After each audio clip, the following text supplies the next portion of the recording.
Sports on Air.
Good morning, good afternoon, good evening, wherever you are in the world right now. This is Sports on Air, and we are crossing over this episode with Talakayan Hoops coaches from our friends from the USA.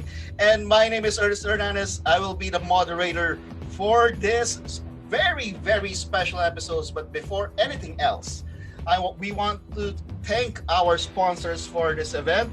For this episode, by the way, Familia Washington, D.C., ECQ Apparel, Spartans, Genesis, Auto Collision, and of course, Louis Taste of Success Corporation. And again, we will have some interesting co-hosts with us. First, we will introduce them before our main guest for this day. And first and foremost, we have our fellow YouTubers with us. PH Sports Bureau is here as well. Mark Sotelo. Hello, basketball fans. Kumusta po ulit kayo? And in today's edition, we will be having a former NBA player and one of our own, actually. So, standby lang kayo at sagutan namin ang kwento. And another YouTuber with us is 3B Hoops, Alvin Magnay. Yon, bago ang lahat, luma muna. Siyempre, tinagalog ko na. Narinig nyo English yung intro, pero sa akin Tagalog. So, ito abangan nyo. Hindi na ako magkukwento. Ide-diretso na natin doon sa mismong player para dire-diretso na. Kung may tanong kayo, masasagot na. And of course, we have here, Mr. Choppy is back. Ivan Saldaheno. Who is also celebrating his birthday. Not again! Anyway, good morning from the Philippines. Good evening for those who are watching us from the United States. And I believe we have a good guest, one of the probably a game changer, a buyer breaker in NBA. So we'll watch it for that tonight.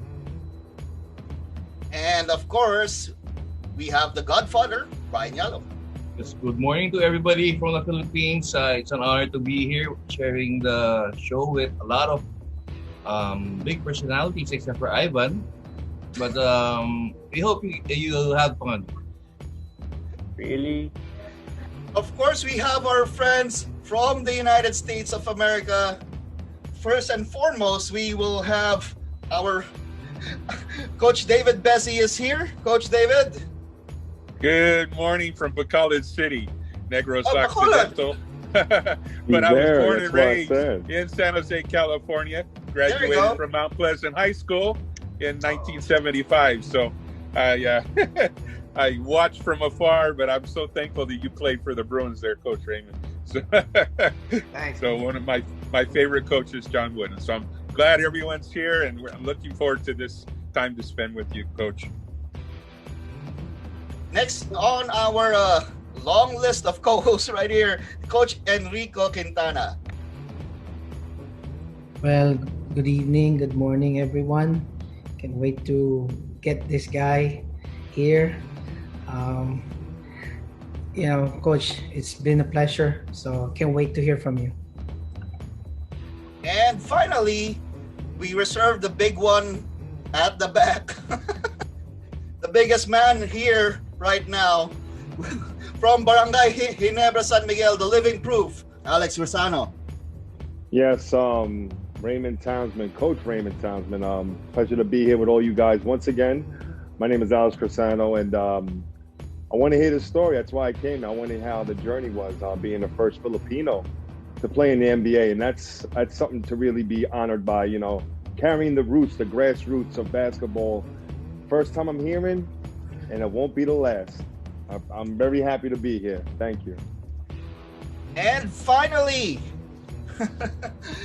I'm glad to introduce, and we are here with him right now, the first Filipino-American NBA player to play in that league, in that prestigious league, from the Golden State Warriors, Raymond Townsend. Thank you so much, Ernest. Appreciate it. And thank you for all your kindness from each and every one of you. And I hope the truth I have to speak and the words that I bring about to the journey, I hope it impacts everybody who's here listening. Thank you, Coach Raymond. I'll first right now, how are you doing? How's life treating you so far?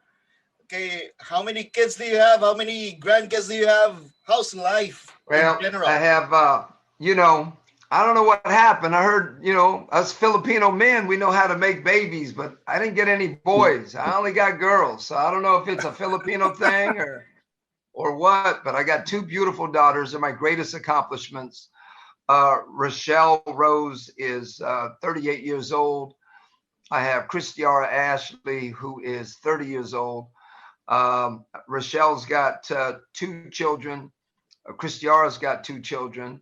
Actually, Christiara and my two grands, they actually live with me right now temporarily. And so I have four grandchildren. Brothers and sisters, I'm the eldest of five. Lost my mother about 15 years ago. Just lost my dad in November. And so I'm probably the next one in line. Hopefully God's got some work for me to do before he brings me home to see them. Yeah. Okay, so this is about you, Coach Raymond. This is your life that we're going to be talking about. And we want to start from the very beginning. How did you fall in love with the game of basketball? When was that?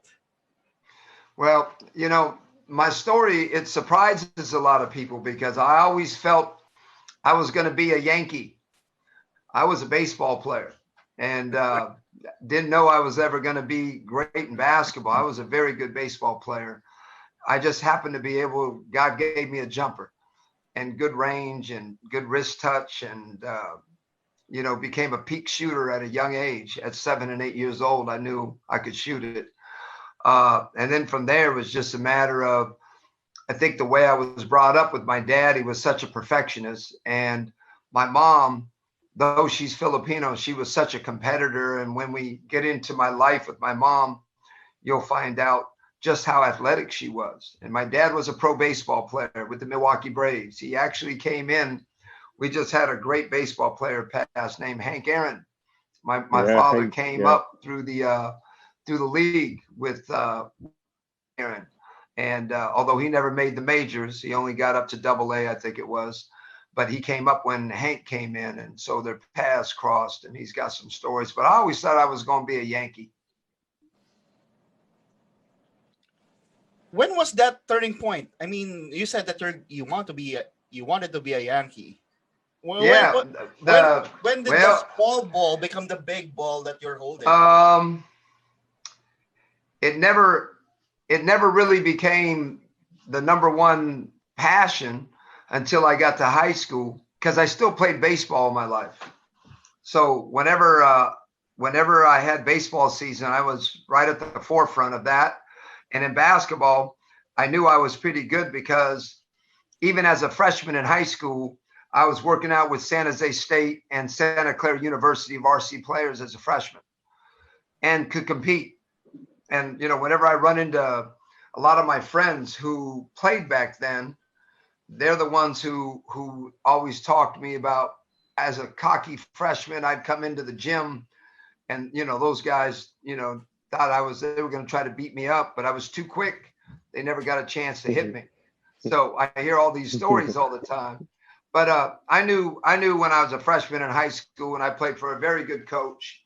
I think one of the greatest things for my journey is I had great coaching, great IQ coaches. I mean, there's a lot of people don't talk, and everybody wants to talk about athleticism and how long are you, how tall are you, how quick are you, but rarely do they talk about the IQ. Coach Wooden used to tell us that knowledge is a great equalizer.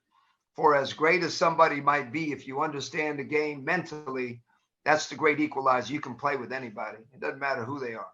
Mm-hmm. So I had great coaches when I was young. And my dad was a great coach. So I had one in my house that was a perfectionist. I remember growing up sometimes, I remember I was 9 or 10. We were shooting. He said I had hit 20 free throws. And it was about, 4 or 5 o'clock. And this is time when it got dark at 6. And, I kept hitting 12, 14. I'd get up to 16 and I missed one.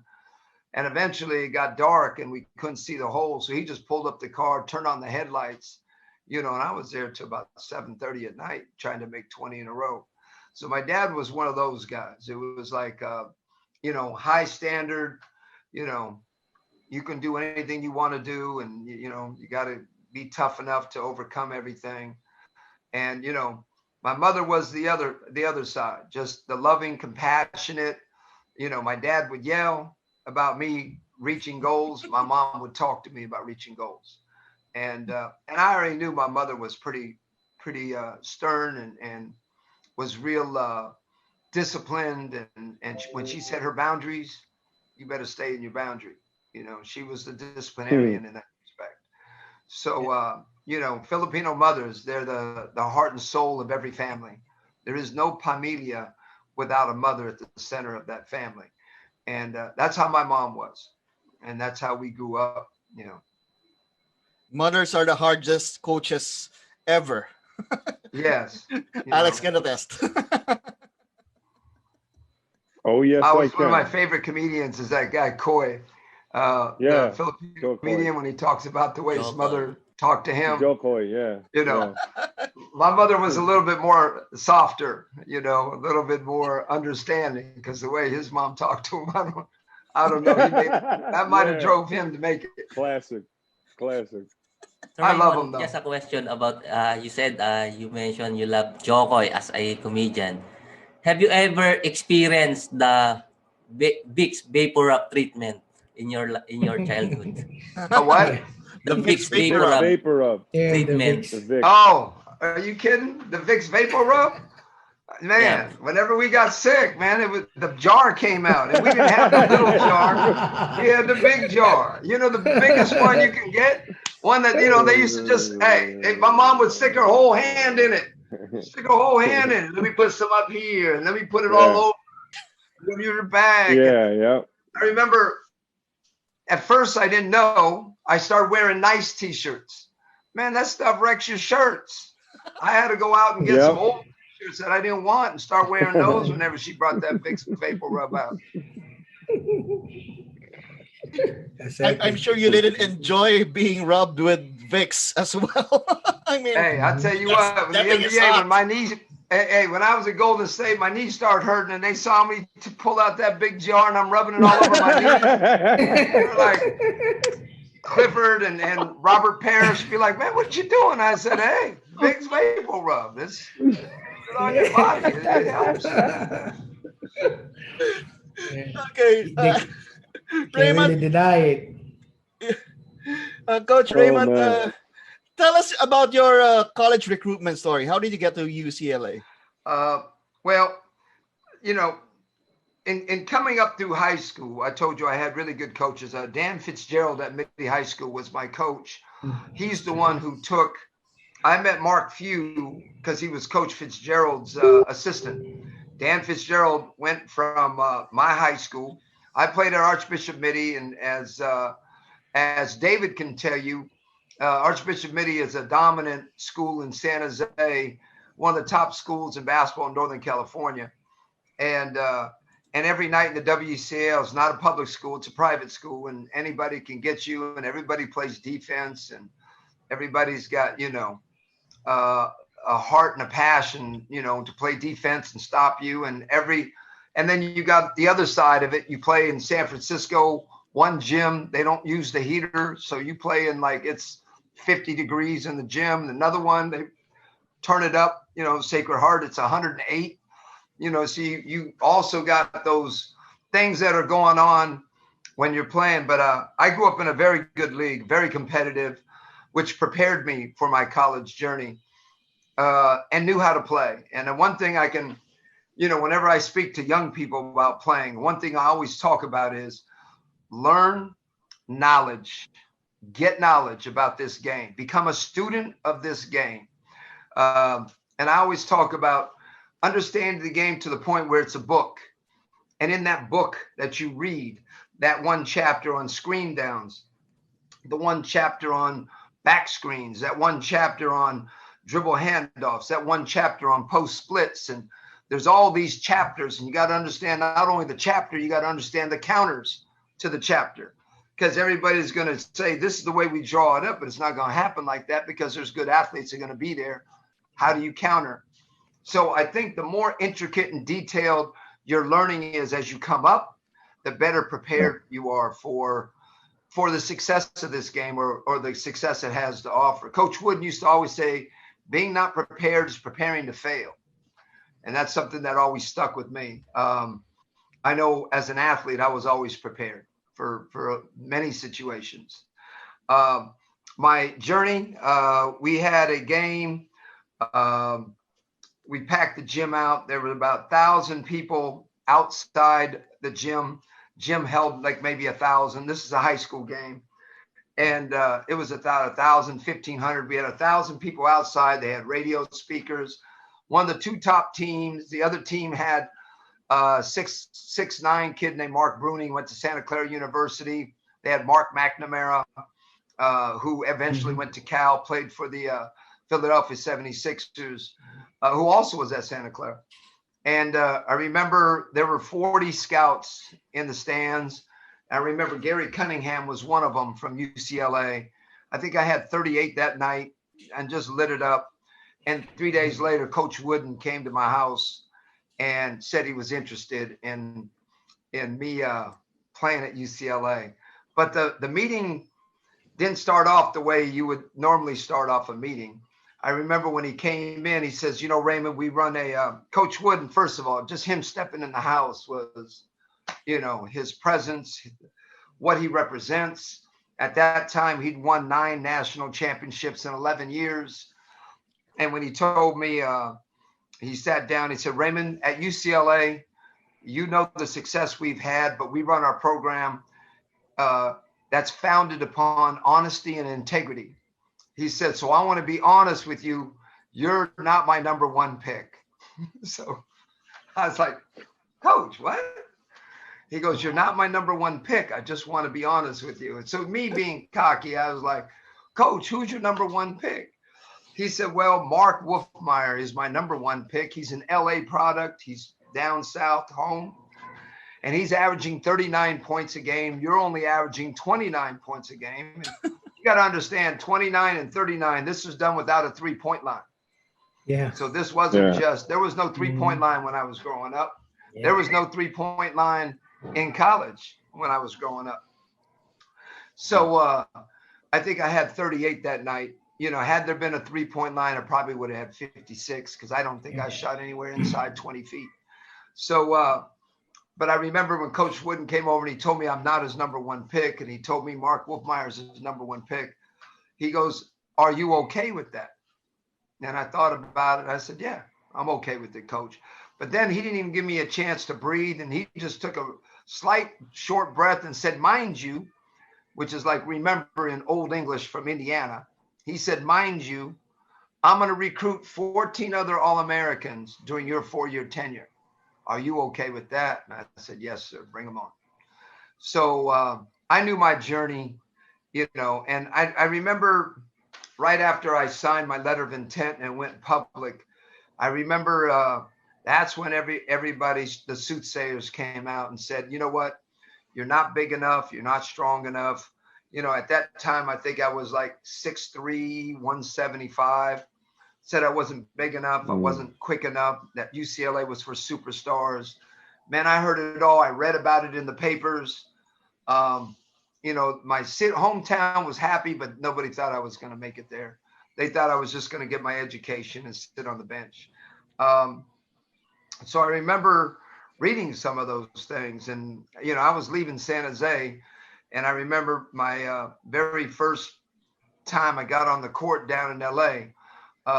Marcus Johnson took me immediately under his wing. Richard Washington, Andre McCarter were the three guys that I know just, guided me and kept me. But Marcus said, hey, we're playing our first time. It's your first time playing in Poly. Some of the Lakers are coming down, so you have to guard Gail Goodrich.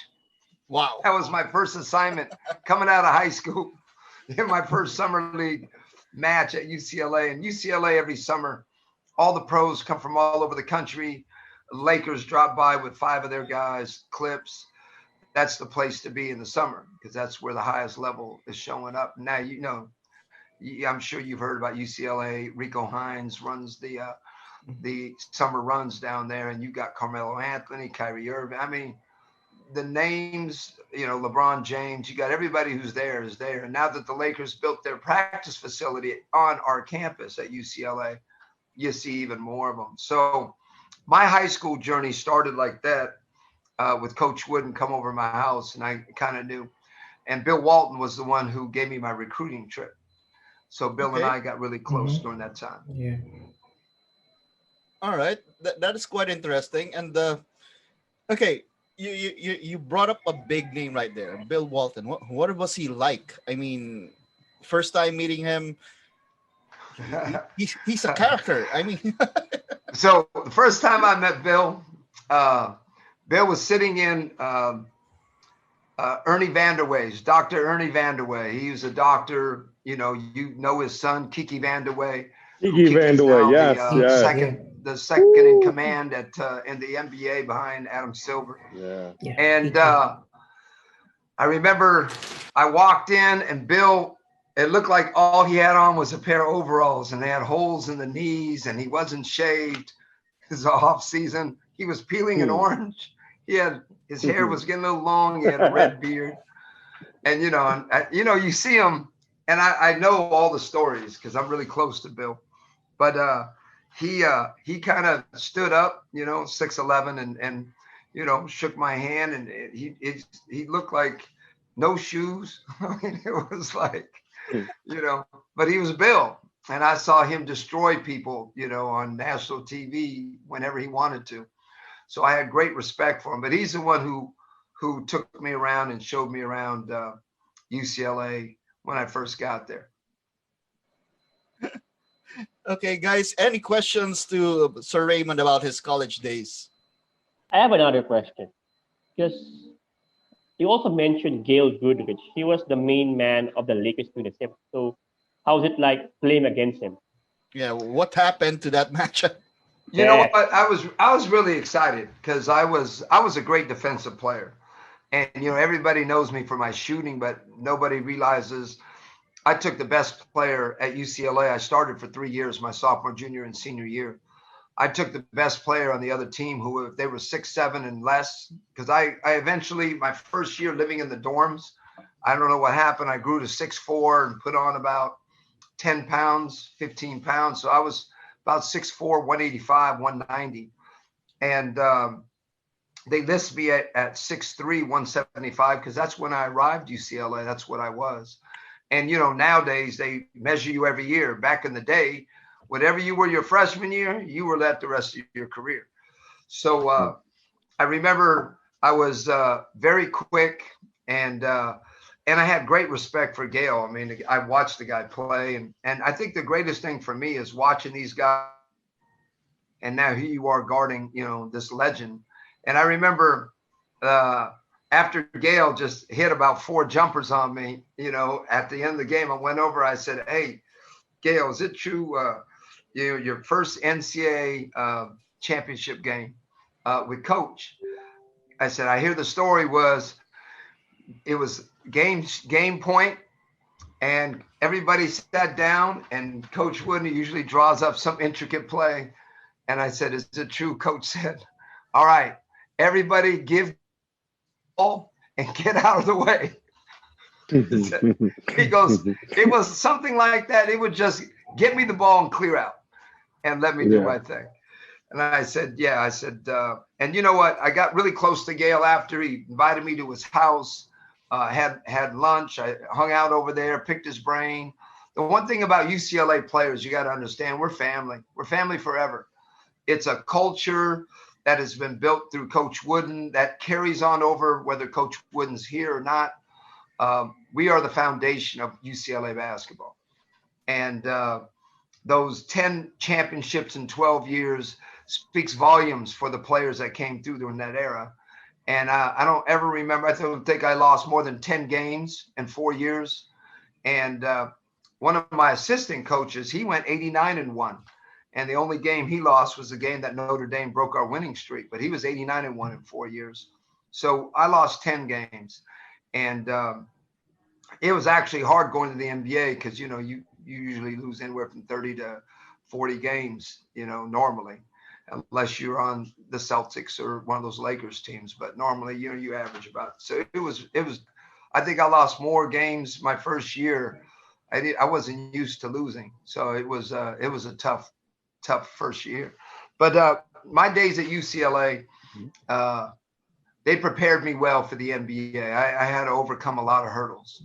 And people don't understand. I always tell my young players that I train now, I said, you know what? If you don't learn how to overcome a lot of different things in life, for example, knock, knock, knock, you open the door and there's politics. Knock, knock, knock, you open the door and there's injury. Knock, knock, knock, you open the door and there's a Hall of Fame guard in front of you. If you don't learn to overcome each and every one of those things, you can't succeed. God always gives us things. He gives us tests. That's true. And I always heard a long time ago that he allows you to go through tests because nobody wants to hear your imoni. He wants to test imoni.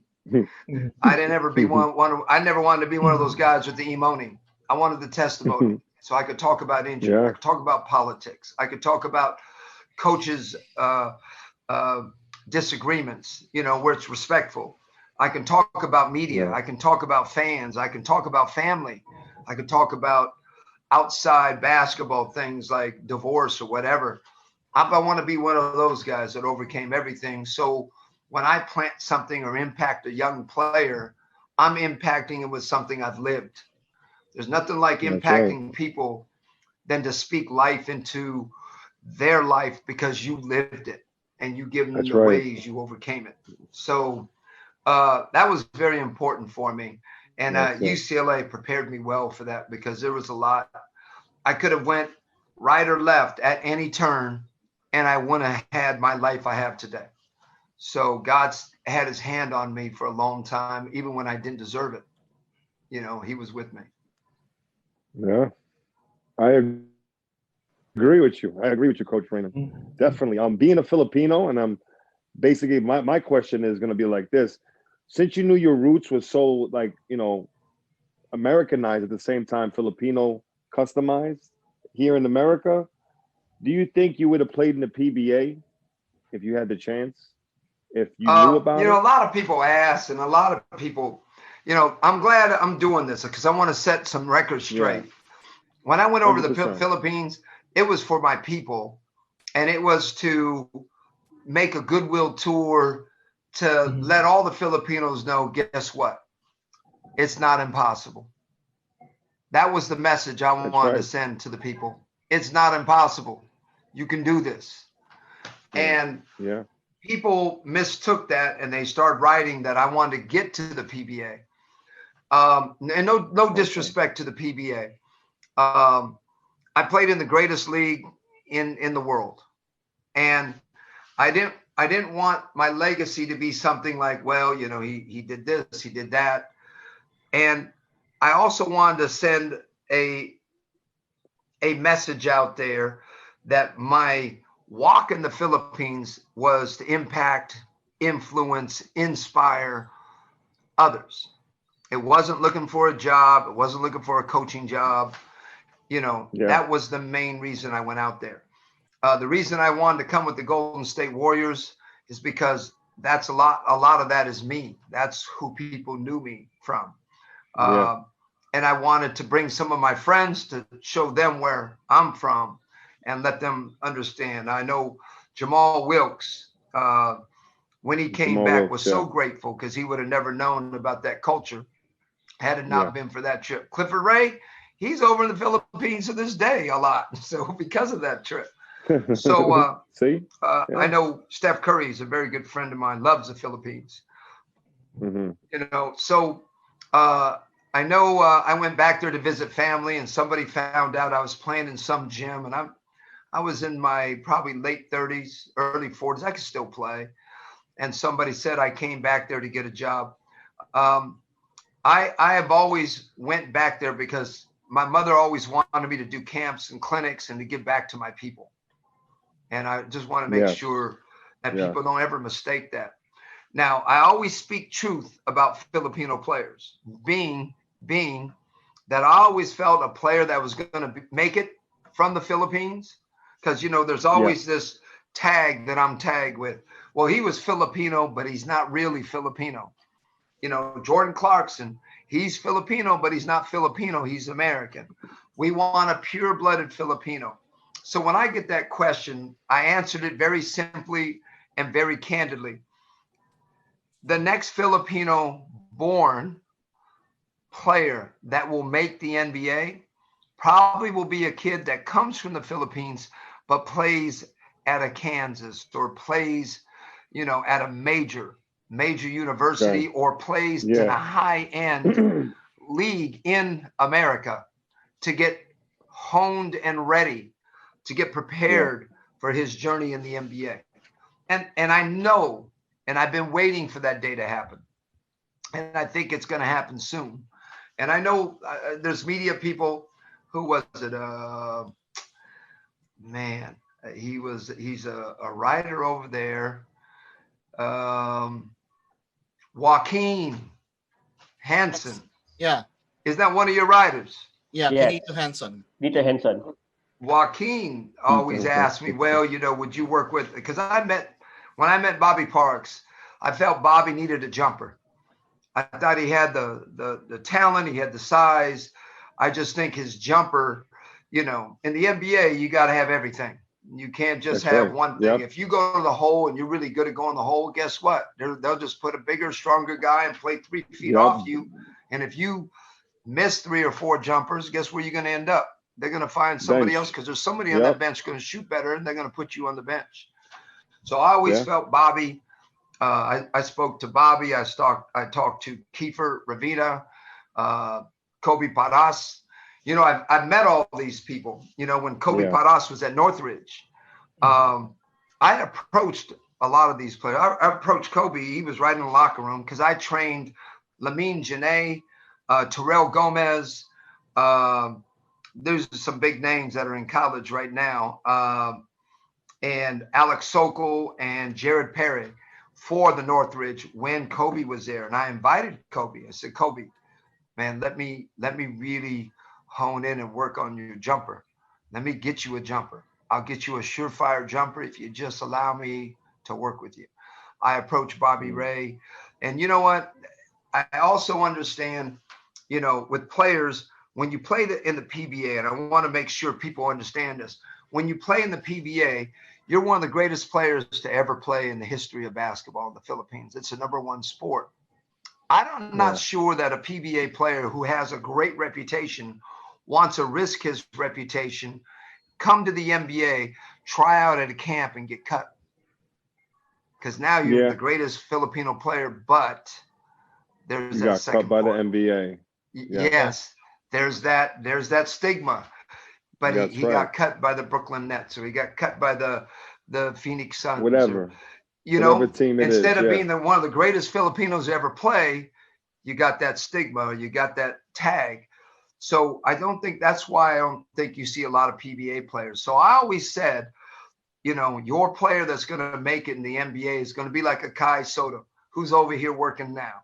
I predicted this 10 years ago when I was talking to Walt. And when I've spoken this to every media event, any kind of speaking engagement, I speak very candidly. Yes, there's going to be Filipinos. There's going to be more. There's going to be more because the exposure, 100%. The talent level, everything is has arisen to a place of greatness.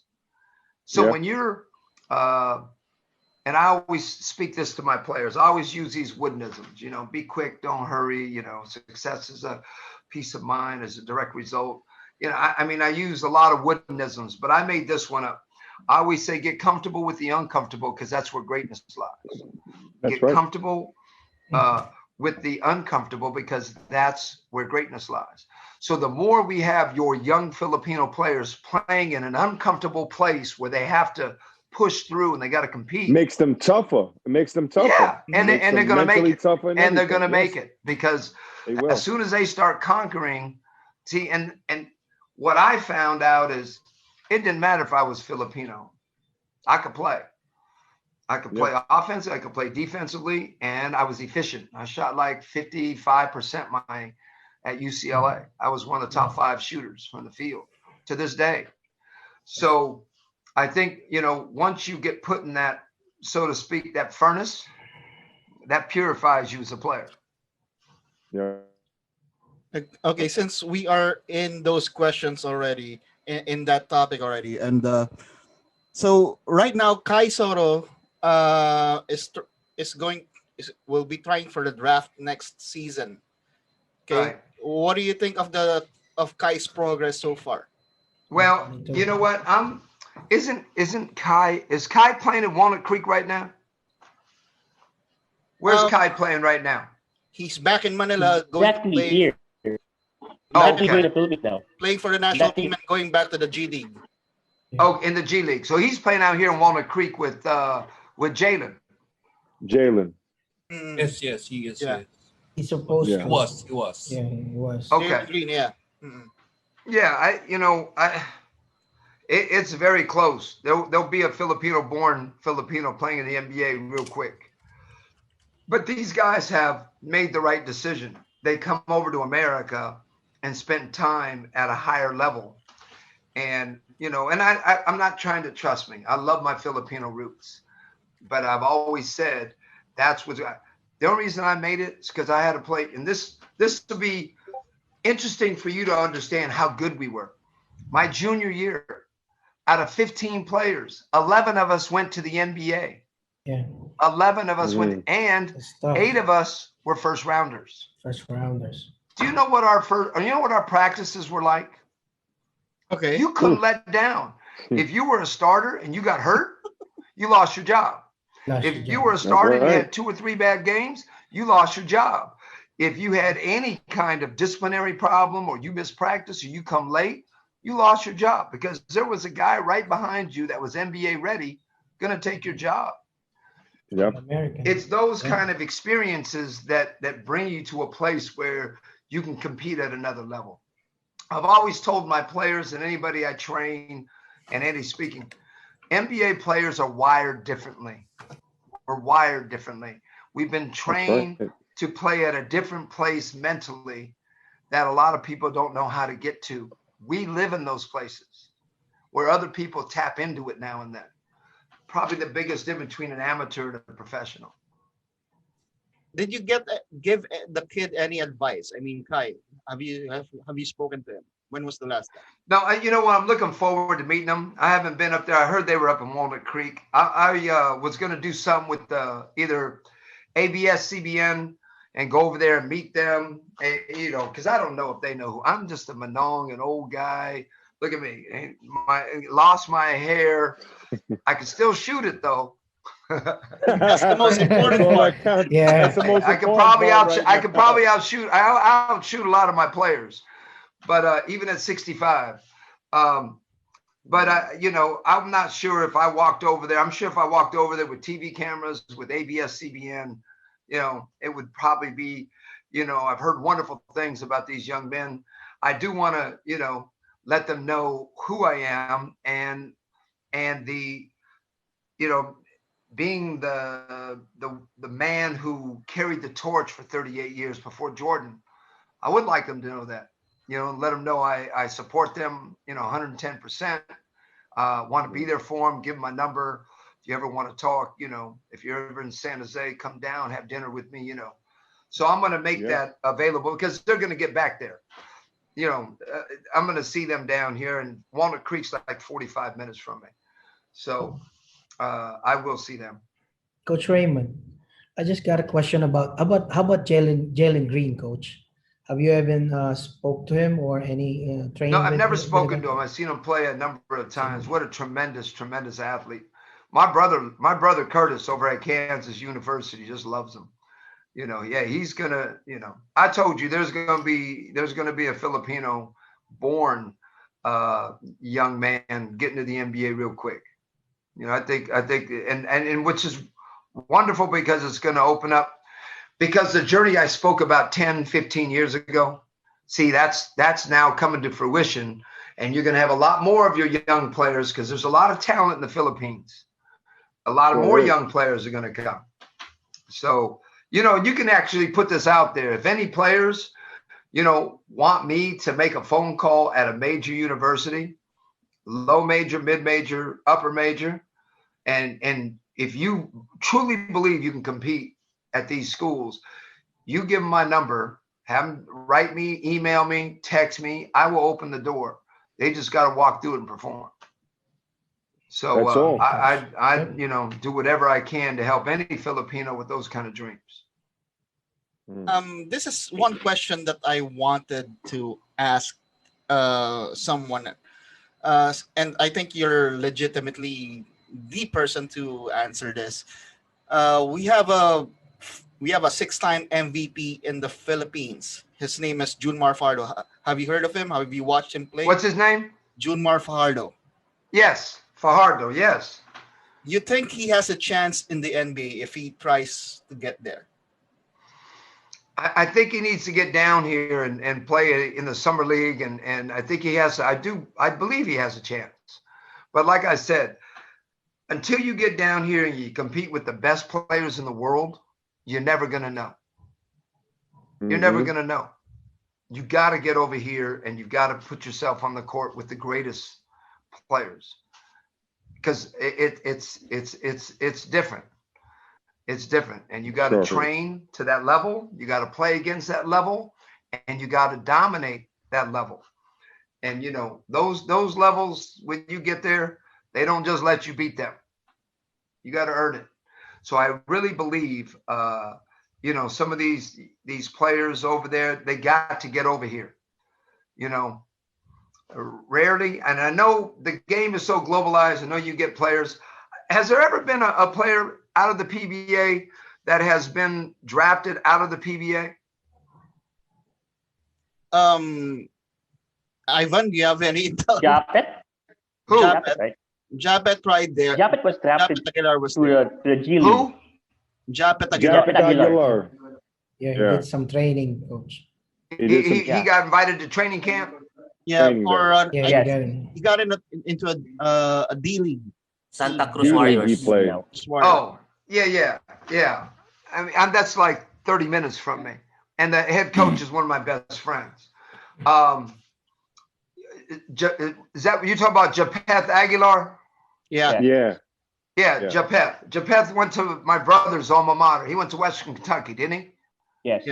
Yeah. So I remember when Japeth came over here. I remember that. And, the word was he had to get bigger and he had to get tougher. I'm not trying to be, but that was the word when he was over here. He had to get bigger and he had to get tougher. And you know what? When I speak basketball, I speak truth. I mean, I speak truth to my players. I think, I have players who are tremendous ability, and I have a kid, playing at a prep school right now, Scotland Prep, which put out about 18 NBA pros. It's out in Pennsylvania, and he's the leading scorer, and he's playing with the number 5 player in the nation. And he asked me, Coach, why didn't I get a D1? I said, D1. But in the NBA, there's an eye test. If you're 6'3", 150 pounds, they don't think you can guard the big guard, the strong guard. They don't think you're ready. So he went out, put on 30 pounds. He's about 6'3", 185 now, 190. Looks good, and will get a D1. But what kids don't understand, there's so much involved nowadays to get there. So that's why I always say, listen, be humble. If somebody's been there, listen to what they're telling you, because they want you to make it. We want people to reach that goal and that dream. That's an impossible dream. It's not impossible, but it's something that to the average human being, that's an impossible journey. But people who have been there, take advice from them. Be humble, be a perpetual student. Listen to what they're telling you, because they're telling you something that they've experienced. They've been down this path. So there's some wisdom to the words and the verbiage that they speak. Aldrin, you have a question? Actually, Coach Raymond, I have a question because I made some NBA stories from past player like in the US, Europe, and then this is one specification that I think there are a lot of differences. In the Philippines, if you can dunk, people say to you, you are athletic. But in the US, if you can dunk, it's just simple skills. Layup. It's a layup. That's all that is. In the Europe, my layup that hits the backboard and your dunk, when they write it in the book, it looks like a swish. Yeah. That's it. So, do you think what's particular skills or position of a Filipino basketball player that suit up to play in the NBA, like a shooting guard, small forward, point guard? What do you think? What is the most suitable position for a Filipino basketball player in the NBA? Right now the game's changing. I train 6'7" and 6'8" two guards. Those are my shooting guards. I have 4 of them right now. I'm training. They're 6'7", 6'8". My 6'4" guards, if they can handle it, I make them point combos. They can run the point. They can run the 2 guard. They can actually change the positions, whatever's needed. The game's changed so much that you have. See, if you're a 6'2" great shooter, you better be a Ja Morant or one of those kind of talents, because in this day and age, if you're 6'1" and you can shoot a mighty jumper, you're playing against 6'6", 6'7" guys with your quickness, and the length is different. So it's tougher to get your jumper off. So for a Filipino to play in the NBA, he's got to be a point guard, or it's got to be a shooting guard that can just light it up. Now you have Kai is going to obviously make it because he's an extremely skilled big man. He's got incredible skill, an incredible skill set. But the majority of what's the average size in the PBA now? 6'4". No, not even 6'4". 6'3". Okay, 6'4" is probably a forward. Yeah. Sometimes a center. Yeah. So Alex played with guys like Ali Peak, who's built like a boxer. You see, Coach Raymond, this is the thing. Back in the day when I played, 2000 to 2013, from 2000 to 2008, 2009, that's when it was like big, 6'8", 6'9" centers, imports coming in, and it was tough. It was tough, man, because they were ex-NBA players that played like monsters. That their strength, were like, I was like, this is what it feels like to get hit by some big fella that's 6'7", but built like Turk and Mott.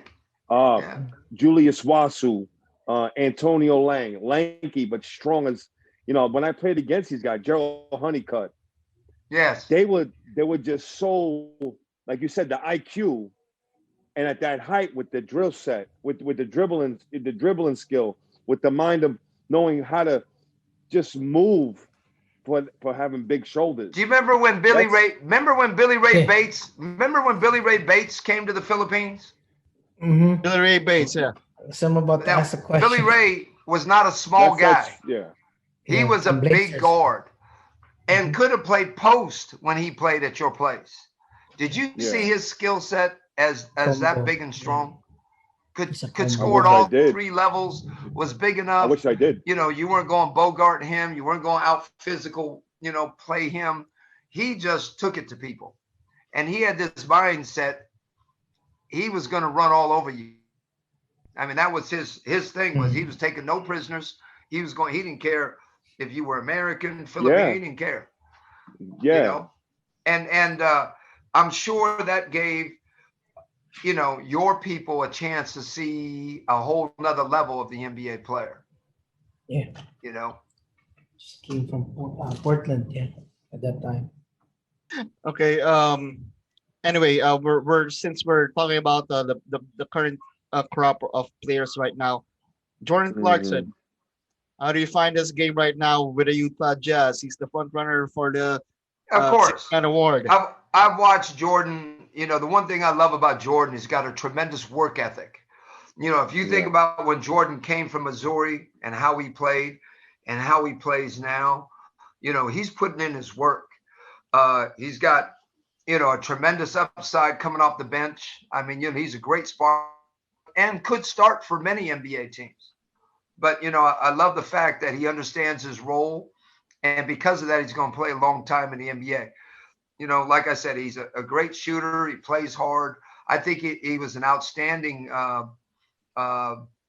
move for the Utah Jazz to take him because he fills in one of their gaps that they sorely need.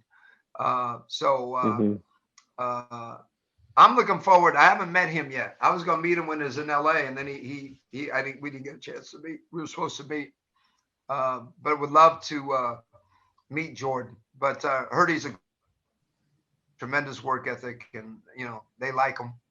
They like him in Utah. Okay, guys, you have some questions? I have a question also. Okay. Coach Raymond, because you played in the NBA, and this question raised me a lot since I think 10 years ago. Why do NBA players want in their contract to be a starter rather than a 6-man? Because I'm trying to figure out that question. That's a great question. I was very frustrated coming off the bench because after starting 3 years on one of the top 5 teams in the nation, every year being on television, you get accustomed to the minutes because like anything else, the more minutes you play, the more time you have to produce. The more time you have to produce, the better numbers you have. The better numbers you have, the more money you make. We used to have a saying back in the NBA, time means money. More time, the more money. So I got a chance to start. We had a tremendous player named Phil Smith, 9-time, 8-year NBA All-Star. He took me under his wing. We used to work out hours and hours on end before practice, after practice. And I know why he loved me in camp. I always took the best players. So when I saw him, I went after him at camp. And he came by me after 3 weeks of spring training. He goes, you know what? He goes, I'll tell you what I love about you. He goes, you're the best defensive player I've ever played against. He goes, and I get to play against you every single day. He goes, it's going to make me better. So he took me under his wing. I admired him. He had a great work ethic, clean work. I mean, didn't drink, didn't smoke, didn't curse, just a class NBA professional. And I remember, in working with him, it was a sad thing. His second year, I remember it was probably January, but he went down with an Achilles injury against the Washington at that time it was the Bullets. Now it's the Wizards, but the Bullets. He went down with that Achilles injury. And when he went down, I knew it was serious because you just know when somebody goes down, the way they go down and what happens to the ball. They don't even care about the ball or anything. They just go down. And let it go. Yes. So when that happened, I got my chance to start. And you don't ever want to start like that. But I was grateful to start. I averaged 12 points, 5 assists from January through the end of the season. And once you start in the NBA and you're playing 36, 40 minutes a game, guess what? It's very, very difficult. And probably had I been more mature when I was younger, I probably would have been okay coming off the bench. I just didn't know what that was. And, back then, even though I never had to be a role player, probably was a role player in the NBA. But I had a good year that year to start.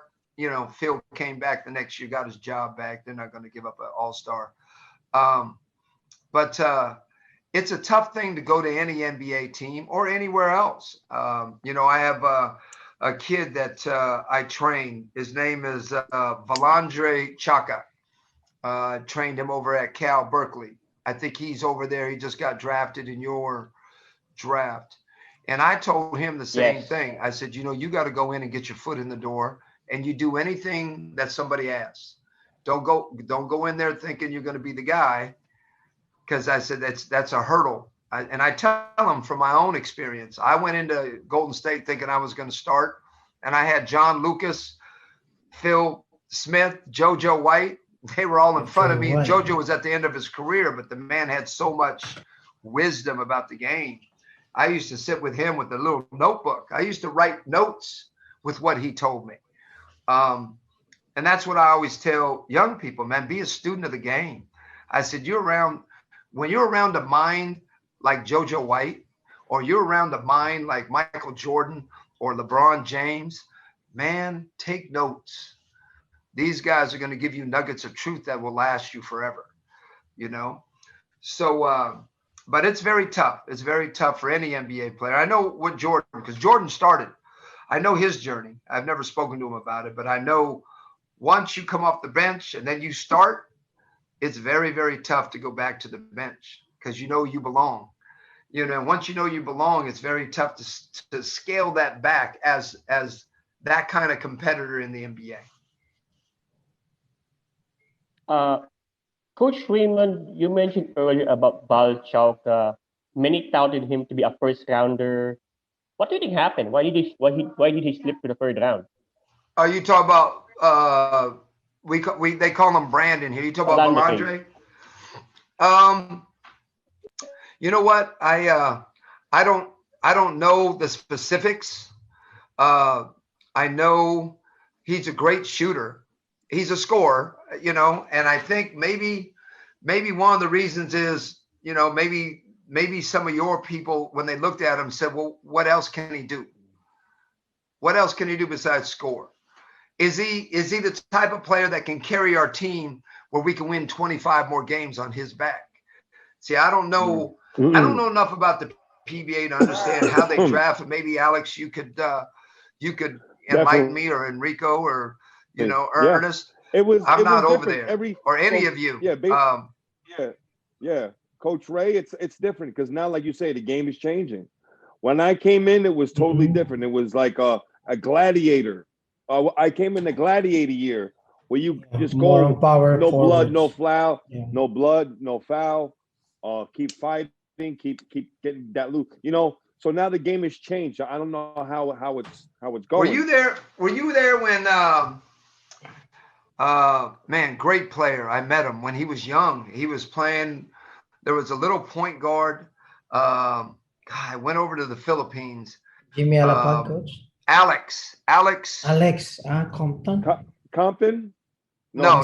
These were Filipinos. Okay. Okay. There was one that was about 6'7", 6'6", strong. He there was also a little point. Abarimientos was Johnny. Johnny was one of the point guards. Yeah, Johnny. And then the really good player you have. He played on your national team. He was a captain. God, what was his name? I see his face. This Not is the Jimmy Manong part of Alfaro. me coming out. It's okay. It's okay, Wasn't it Manon. Alex? Was his first name Alex? His first name was Alex. Initials AP. Why is that ring a bell? AP. Last name. He's one of your best players to ever play. No, Alapam.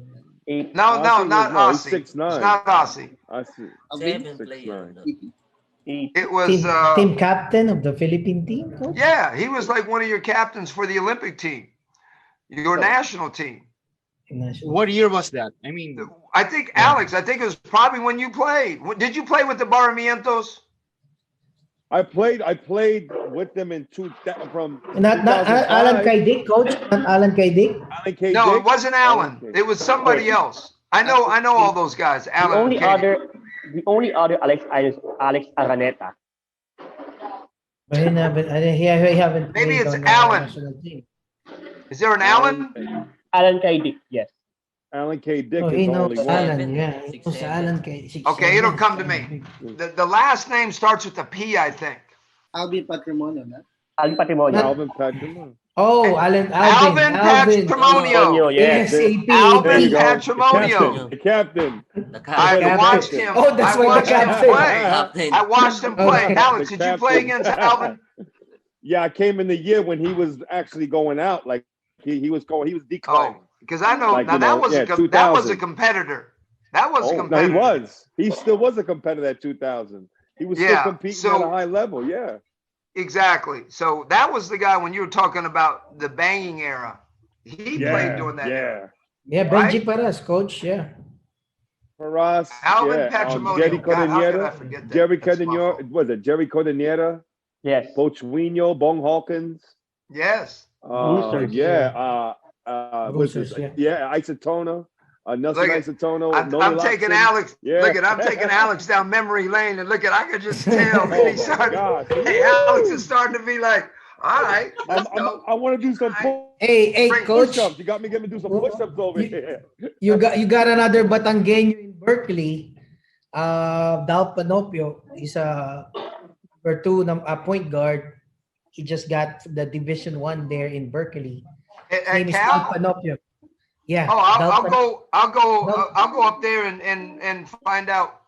Yeah, text you his about him. information, coach. Yeah, I mean, he needs you. Anyway, sir, let's go back to the Alvin Patrimonio thing. What were you trying to say a while ago? You saw his talent.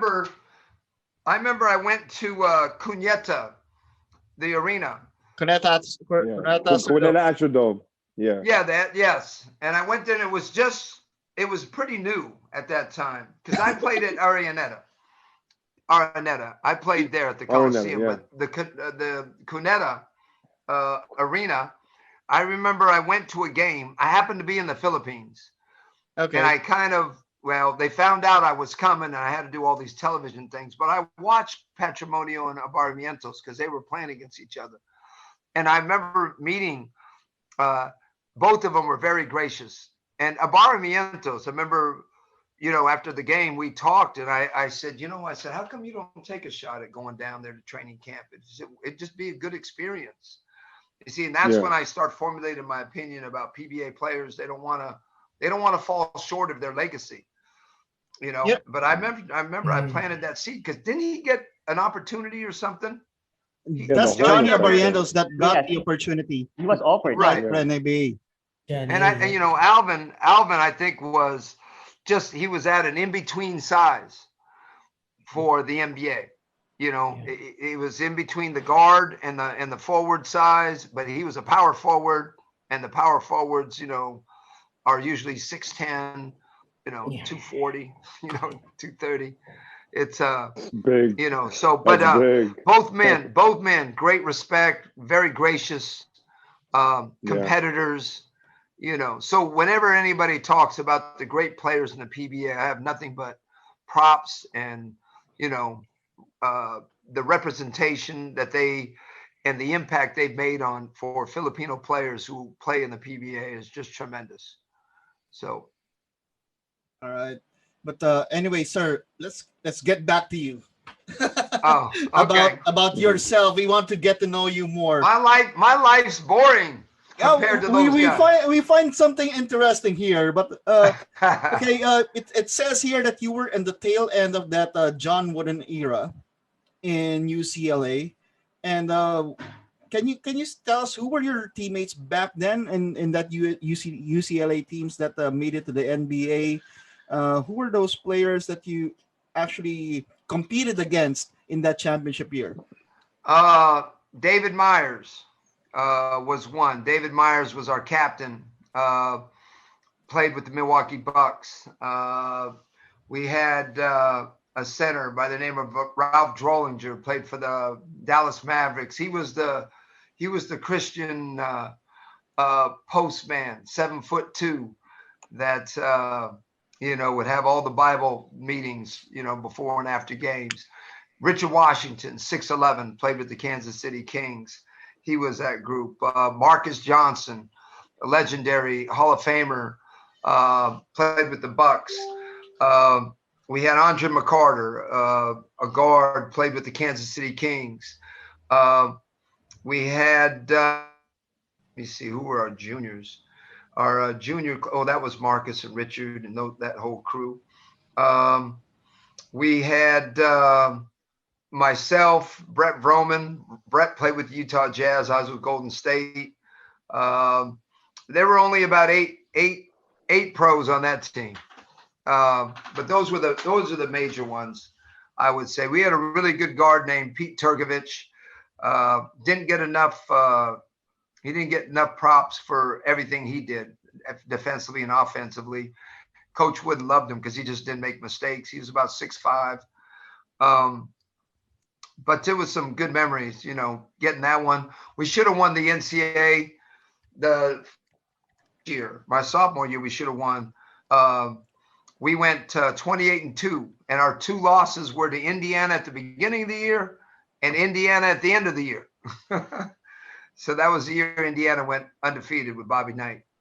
But Coach Wooden, I get the question I always get about Coach Wooden is, what did he teach me? What made Coach Wooden so great?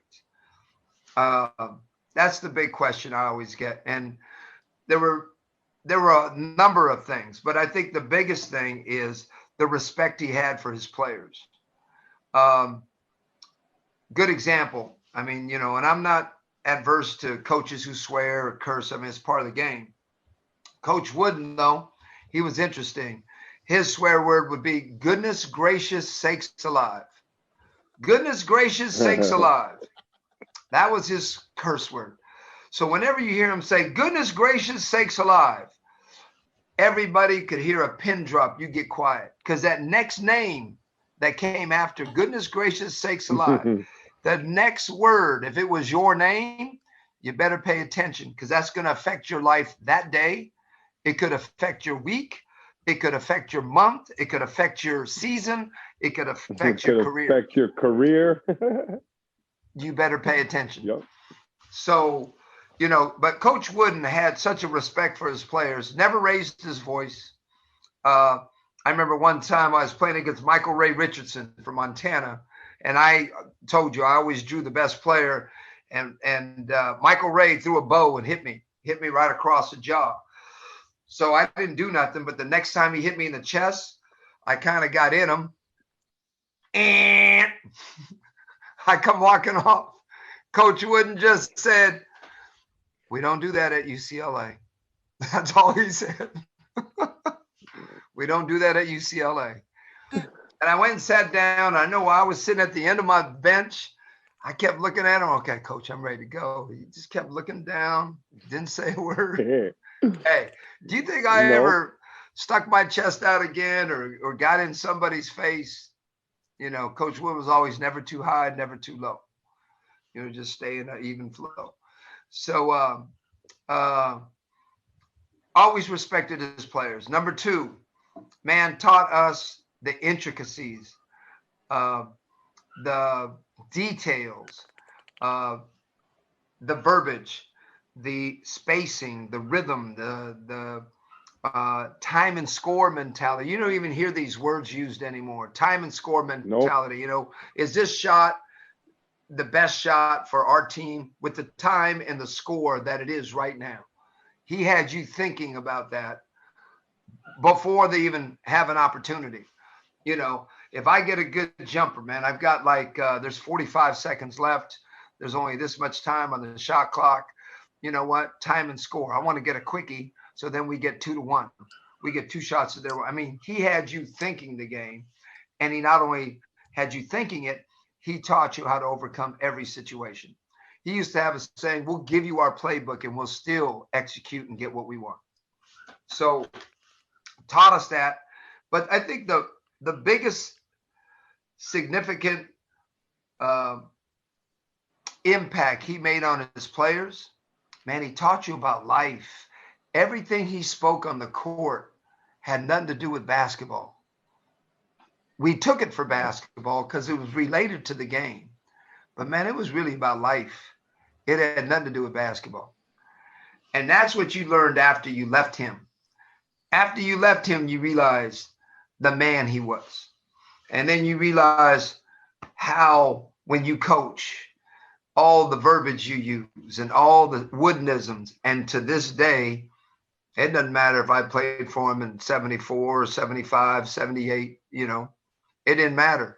I still preach his basketball word. And, it was such an honor to play for a great man like that, and who's well respected and whose mind. I mean, I spent a lot of time with Coach Wooden because I was about picking your brain, and I wanted to learn the chess part. I wanted to learn how he played chess, the way he is on the court with strategy. You do something, he does something else, and you do that, and I'm going to do this, and the way his mind worked as a chess player. Yeah. Okay, Coach John, I think Coach Raymond, sorry. I think Brian has a question right here. Yes. Coach Raymond, I'm really curious about that lineup you had with UCLA. Of the players that you mentioned, would it be safe to say that one of the most successful teammates you had was Marquise Johnson? Yes, truth. Yes, I've been following him. Well, when I was young, he's one of the names I remember, Marquise Johnson. Could you tell us how was it playing with Marquise and everything? Marcus was a tremendous teammate. We're really good friends to this day. I just talked to him yesterday. He wanted to interview my brother about a player. He's an announcer right now, a game analyst for the Milwaukee Bucks. So I just spoke to him a few days ago. But tremendous teammate, work ethic, unreal. I mean, you lived and died in the gym. You never. He was one of these believers. Nobody ever drowned in sweat. I was very fortunate. He took me under his wing, dragged me to all the gyms, worked out. And not just that, he was a tremendous athlete. If you look at some of his highlights and what he could do athletically, at 6'7", he played like he was 6'9", played way above the rim, worked on his jumper, just a tremendous career. And beyond that, he's a great person, good family. So, I was very blessed to play with him. I was with him for 3 years. We played together for 3 years. If you would look at the current NBA players, the active players right now, who reminds you of him? Man.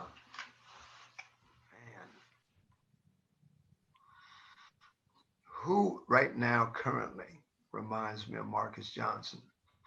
I would say DeMar DeRozan, a little bit, because Marcus had tremendous mid-range. Yeah. DeMar DeRozan can score off you anytime he wants to from the mid-range. Marcus was that tremendous, and DeMar has explosivity that Marcus had. So I would say DeMar DeRozan would be one. Probably the closest. One thing about Marcus, he was very physical. He played physical. He didn't you couldn't really manhandle him. I mean, he was too strong. So, but that'd be a player that I would say. A lot of players, they didn't exude that kind of passion either. Marcus was a passionate player. So, but thank you for asking about that, Brian. That's a great question about a great man. Yeah, I remember him from that era. His name was always popping out. Yeah. Yes. Thank you, Coach. Anyway, let's take the leap to the NBA. I mean, when was that time that you decided to say that, hey, let's go for the NBA? You know what? People don't realize this, Ernest, but I played baseball at UCLA. One of my questions when Coach Wooden came to my house, I asked him if I could play baseball, and he kind of paused, and I said, oh, man, he's not going to let me play baseball. And he said, Raymond, you could play baseball after the Final Four. So it wasn't after the league title. It wasn't after the first round of the NCAA. Wasn't after the second elite, sweep. It wasn't the Elite Eight. It was after the Final Four. So that was the expectation at UCLA. And he allowed me to play. I played 3 years varsity baseball. I hit 310. I was a switch hitter. I hit 310 for all 3 years. I hit 356 my senior year, and I got drafted by the Cincinnati Reds. I didn't get drafted by the Yankees. I got drafted by the Reds. And so when you say, at what point did I decide? It was real simple. The Cincinnati Reds offered me something like $700,000 for 3 years. Golden State Warriors is 1.6. I grew up in a family of 5 children in one room. And so it was real easy. I bought my mom a house with my bonus. So it was an easy decision. And I don't have many regrets, Ernest. Well, but one of my regrets is that I didn't play baseball. I really, at that point, we didn't have you know what it is, and people don't know this, but in 1978, we didn't have a players union. There was no NBA players union. Everybody has a players union now, represent the players' best interests. We didn't have one then. So it was in my contract that I couldn't play any other pro sport. So that's when it was, full bore. I was going to be a pro athlete, and let's make this work. Coach Raymond, I have a question. Yeah. Okay, well, Mark, go ahead. After Coach John Wooden's career with UCLA, which is almost 3 decades, and then right after you won the 1975 championship, did he coach a baseball team after that? Did what? Did the Coach Wooden coach a baseball team after UCLA? No, he never did. Coach Wooden just retired, and it was a big shock for a lot of his players. A lot of us cried when he told us. He didn't tell anybody. He told us right before the NCAA game against Kentucky. And a lot of players, I remember it was a sad time. And that was pre-game.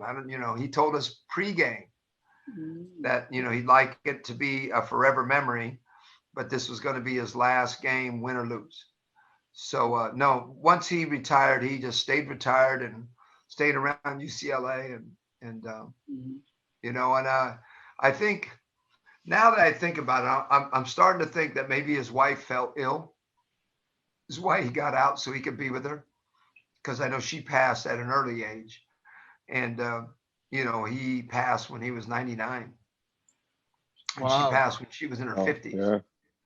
So actually, Coach Raymond, I read about Coach John Gooden, and one of the quotes he given is, "Today is only day. Yesterday is gone." I don't know if it's he told you that quote, or he mentioned that quote, that today is the only day. The one he always used about days, the one I always remember, he would say something, and then as he's walking away, he goes, "Make every day your masterpiece." That's the one I always remember. Make every day your masterpiece. He's right. He was right. That's the one I remember. Or if you were having one of those days, he'd say, "Hey, go over there after practice, shoot 600 shots, and remember, good things take time." That's all. He'd say those kind of things. Like, damn, Coach, I've been putting up shots, man. Yep, good things take time, Raymond. Yes, So, sir. I mean, he just, I remember one practice, and I was not one to let up, but I remember I was dog tired for whatever reason. And we had 8 buckets, and I was all the way at the other end. And, Coach wouldn't be sitting in his chair with his legs crossed, kind of scanning everybody. We were doing shooting drills. And when the buzzer went off, you went to the next station. Buzzer, when they had all these different shots at all 8 hoops. And I was at the far end, and I was working on pump fake jab crossovers. Pump fake jab. You have to go, you shoot 3 one way, shoot 3 the other way. And they had to be 17 to 19 feet. And he wanted you to, in the areas you were going to get your shots. And I remember I was so tired, and I went down there and I said, you know what? I'm not going to jump as high on this one. And Raymond, I ran all the way down. I was sitting there, and he was just sitting in his chair. And I walked over. I said, yes, sir. He goes, you need to jump the same height at all 8 baskets. I said, yes, sir.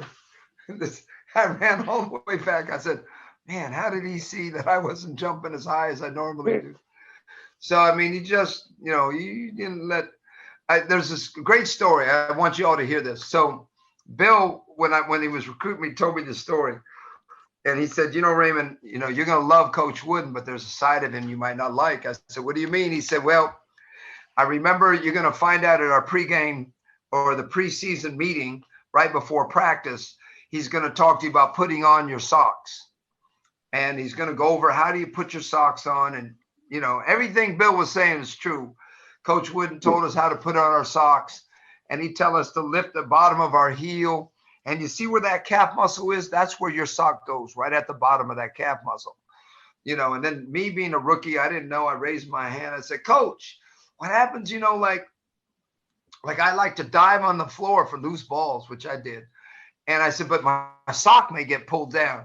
He goes, Raymond, the next dead ball on the free throw or the next sideline OB, he goes, when the ref's holding the ball, pull that sock right back up to your calf muscle.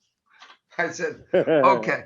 So then he went over his rules. Your hair couldn't be on your ear. Your sideburns couldn't be lower than the bottom of your earlobe. No facial hair, no tats. I mean, Coach Wooden had his rules. Well, Bill showed up, he said, the first day of practice.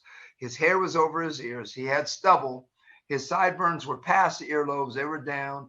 And Bill said, he walked in and Coach Wooden blew the whistle and everybody said, circle up, and everybody circled up. And Bill goes, Raymond, this is what he said to me. He goes, well, I want everybody to wish Bill good luck because obviously he doesn't respect me nor the program. He goes, but I want Bill to understand, Bill, I will do whatever I can to get you to play wherever you want, but you are not bigger than the program. In fact, nobody's bigger than UCLA. Nobody's bigger than my program. Yeah. So good luck. Get on your bike, ride out of the poly, and I'll make sure, let me know what phone call I can make. You can't play for me. So Bill said he took the bike, ran upstairs, got on it, went down into Westwood. Hey, he trimmed, cut his hair, shaved, came back in 20 minutes, came back down, got on the floor, standing on the sideline. Coach blew the whistle. He said, everybody in? He goes, Bill, did you not say goodbye to one of your players? Did anybody want to say goodbye to Bill? He came back because I think he wanted one of you to say goodbye to him. Bill goes, no, Coach. He goes, no, I already kicked you out of my practice. You will not play for me. So go ahead, Bill, take your 10-speed and get out of the gym. He goes, thank you. I appreciate you coming back. Appreciate you trying to clean up. So Coach Wooden went on to tell the story. He said he went into Westwood after practice because he knew Bill was going to be at his office. So practice ended like at 2:00. Coach Wooden went, had lunch, said there was a movie down in Westwood. He went and saw a movie. Then he got a cup of coffee after. And he said at 7:00, he came back to his office and Bill was sitting in front of the door. And he just said he never had a problem. Bill goes, you know what, Coach, when he tells you that nobody's bigger than the program, nobody's bigger than the program. And, when you, especially in this day and age, because we have such an entitlement with young people, you know, and I don't want to make judgments, but our millennials sometimes it's an entitled generation, sometimes to the point where they're untowards. And I think that you know, I think our young people today will be like, I think all of us grew up. I think I can speak for all of us when I say when we were young, we would run through a wall. We wouldn't even ask you why. It was out of respect for our elders. Nowadays, kids, I think they'll run through walls for you, but they have to respect you. If there's no respect for you, they won't do it. You know, and they may ask why. It's because they don't respect you. Once they respect you, they'll run through walls for you. But it's a very difficult age to teach right now because of the sense of entitlement. You know, I always often wonder, my brother and I talk about this. I say, Curtis, when you go in, my brother Curtis over at Kansas, he has the most one and dones as a recruit in 15 years. You know, the one and done players I can go through. There's all kinds of them in the NBA. And when I talked to my brother and I said, hey, would you ever go into one of your recruits now in this day and age and tell them that they're not your number one pick? Curtis goes, are you kidding? If I said you're not my number one pick, he goes, slam the door and boot me out. He goes, it's just a different generation. You know, kids aren't challenged like that, you know, and it's, I don't know what it is. I just think it's tougher to teach and tougher to coach. I think the young kids today. I mean, I think the great coaches get to them. Doesn't matter, but I think it's a tougher generation.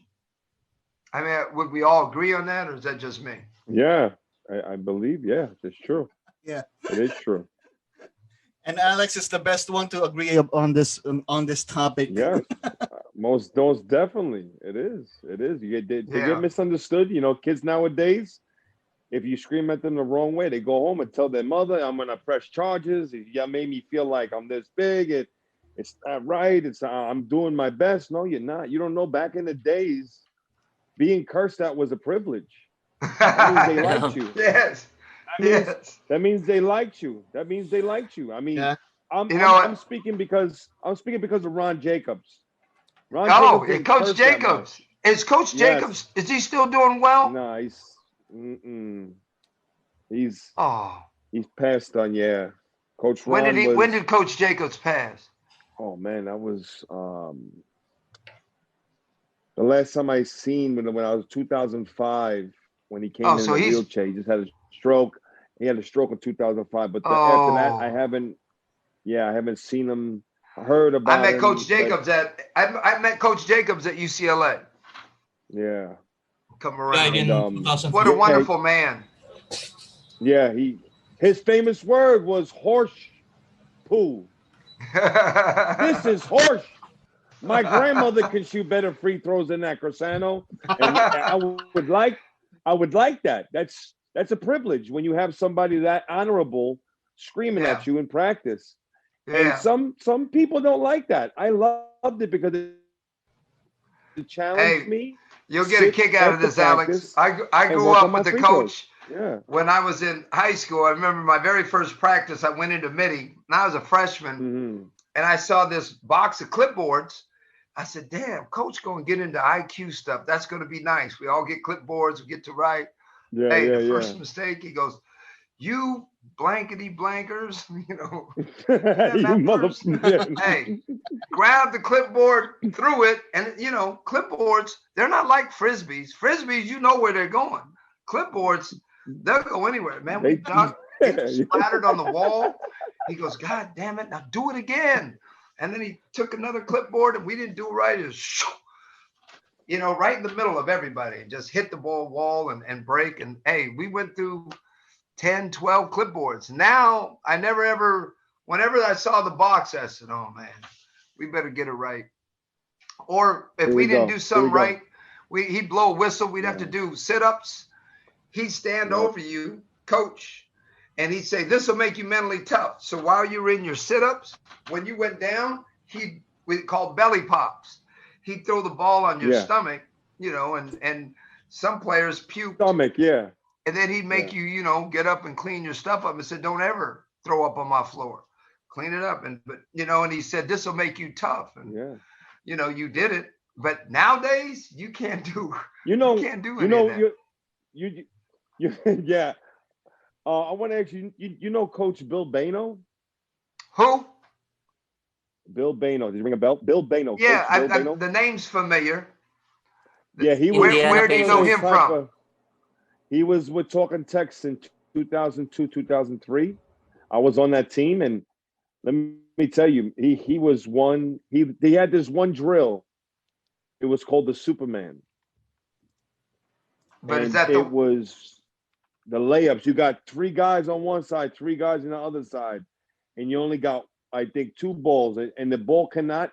You do a layup, and there's no fouls. The and there's no fouls. No, the ball has to go through. You have to keep going around. If that ball goes through the net, you got to catch it before it hits the ground, because if not, you got to start over. Oh, okay. So there was 2, and he would do them, and he would just keep running and keep going for like 5 minutes straight.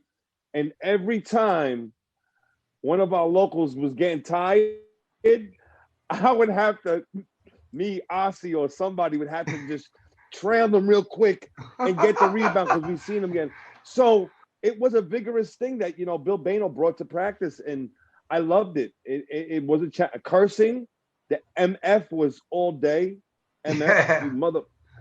And like I said, it was a challenge every time. It's different. Like, when you play in America. You have a coach over in the Philippines. It's a good friend of mine, Tim Cone. Yeah. I like Tim. Slam. We spent a lot of times in Las Vegas during the NBA Summer League there. That's when Bobby Ray was with Dallas, and man, I really enjoyed. And I've known him throughout the years, but we really got a chance to sit down and get to know one another. And he's done a great job in the PBA. I think. Yes, he has. He got great accolades with being a coach. Exactly. Great. Okay, Coach Raymond, how about let's go to the NBA? I mean, you spent a few years in the NBA, and what was the environment that time in the NBA as compared to right now when you came in? Well, I think the game was different back then. I think you had a sense that the game was more, it was more IQ back then. It was more team. It was more extra pass. It was better defense. Plus, what you got to remember about the NBA back then, it was more physical. You can't touch players. Back then, when I played, you can hand check. You can grab guys by the hip. You could hit their elbow on a shot. When a guy's shooting, you can hit the elbow. You can actually tap them in their face. It was a lot more physical. Now, a lot of players, they protect a lot of players. Where back then, that's why you got to have so much respect for Michael Jordan and some of these guys who day in and day out for years and years and years played with a lot of that. When you look at the Bad Boys in Detroit, during that era, they took shots at you, and they weren't little fouls, and sometimes they got away with it and sometimes they didn't, but it was the game was a lot more physical than it is today. But I tell you what I like about today's game. You have this breed of coaches that are coming in that are playing old school basketball. They're making the extra pass. They're running more sets. The half court game is a lot tougher. Yes, they still run and gun, but the majority of the teams now are taking their time, getting a half-court set. If they have the numbers, they break. They don't have the numbers, they set something up. And even though they're quick hitters, they're running more sets, which was 70s and early 80s basketball. So I like the fact that they're going back to that. But and I think the players were different back then. I mean, and I know I've heard Magic talk about this. Magic and I, we talk probably every 6 months. But I've talked to Magic about how the game has changed in that sense. Back then when we played, there was a little bit more communication. And you see the top echelon of teams. You see those guys are the communication and the things that you're seeing. So you've got a young breed of coaches coming in that are going back to old school basketball. Okay, you played with Robert Parrish and John Lucas. Who were your memorable teammates back then? Definitely Robert. I remember Robert. This is a good story. I remember my first time. Robert goes, "I'm gonna come up and set a pick and roll for you."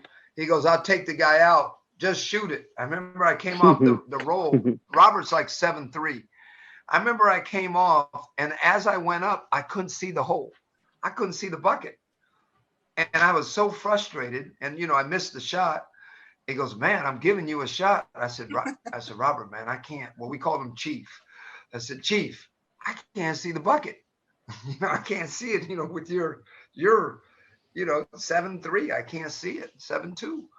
So, Robert took me, came out. He said, "Show up 2 hours before practice tomorrow." And all we did is he taught me how to come off that screen, because there's a window right off a screen. If you take one too many dribbles, you're done. You can't, if you go outside that screen, but there's a point right, it's not behind the screen, it's right off the left shoulder of his screen, that when you come off, and he taught me how to rise and catch a target on the way up. So I wouldn't see it, but I would learn to rise, and then I'd catch it, and then I know my feel from there. But he was a good teammate. Man, I spoke volumes about Phil Smith. Another good teammate I had was a guy named Sonny Parker. Sonny Parker in transition basketball, got up and down, went to Texas A&M. Sonny was a good teammate. I couldn't speak enough about JoJo White. JoJo is a legend in himself. God rest his soul. We've lost Phil, we've lost JoJo, we've lost, a lot of really, wonderful men and great NBA players. Clifford Ray, can't speak enough about him, at 6'11", 275. Just spoke wisdom into, his young players, total team player, selfless. Who else was on that team? They cleaned house when I got there. We were the youngest team in the NBA. They just moved Rick Barry. It's like I think they won the championship at 75. They gave them 2 years to win an NBA championship, and then they cleaned house. So we had the youngest team in the NBA when I came in. And of course, again, you had a good 2-year stretch there in the NBA, but talk about that locker room. Locker room environment. You told us earlier that you brought Vicks inside the locker room. What was the camaraderie in that locker room back then? You don't even want to know what we used to do. So give us some stories. After practice, we'd sit there, and we'd send the manager go get some sandwiches. And we would sit there from 12 o'clock to 3 o'clock, and we watch like General Hospital, One Life to Live. We'd watch those daytime telenovels, and nobody ever believed it. But there were like 4 or 5 of us, 6 of us sometimes, just sit there, and for 3 hours we'd watch. I think it was 12 o'clock was All My Children. I think 1 o'clock was General Hospital, and then 3 o'clock or 2 o'clock it was One Life to Live. We used to watch those daytime telenovels while we were there, and then we'd either get back on the court or find something to do. But we used to sit there. It was a close-knit group. I enjoyed my time with the Warriors. My time with the Pacers is a little different. It was when I was with the Pacers, we had some good players. We had Mike Banham, Alex English, George McGinnis. We had Johnny Davis from the Trailblazers, came over to the Pacers. We had Billy Knight, averaged about 20 a game.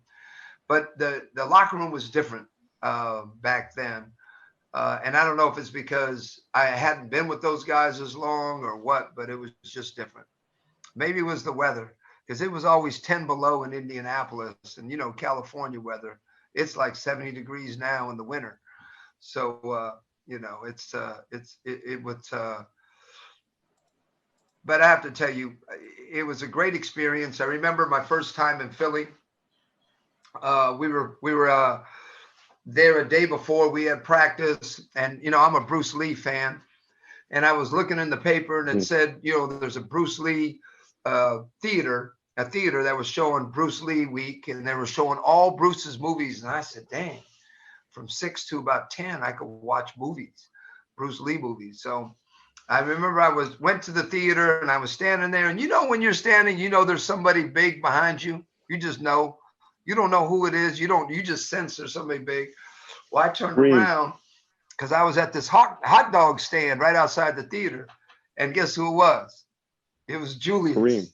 Julius Kareem. Yeah. So Dr. J and I, we ordered our hot dogs. I said, man, what you doing out here? He goes, Bruce Lee, man. He goes, I'm watching Bruce. And so we watched Bruce Lee, and he actually invited me in the locker room pregame. Me and about 3 or 4 other players went in there for a pregame Bible, study and prayer before we went out. And but that's how I met Dr. J at a hot dog stand outside of Bruce Lee Theater movie.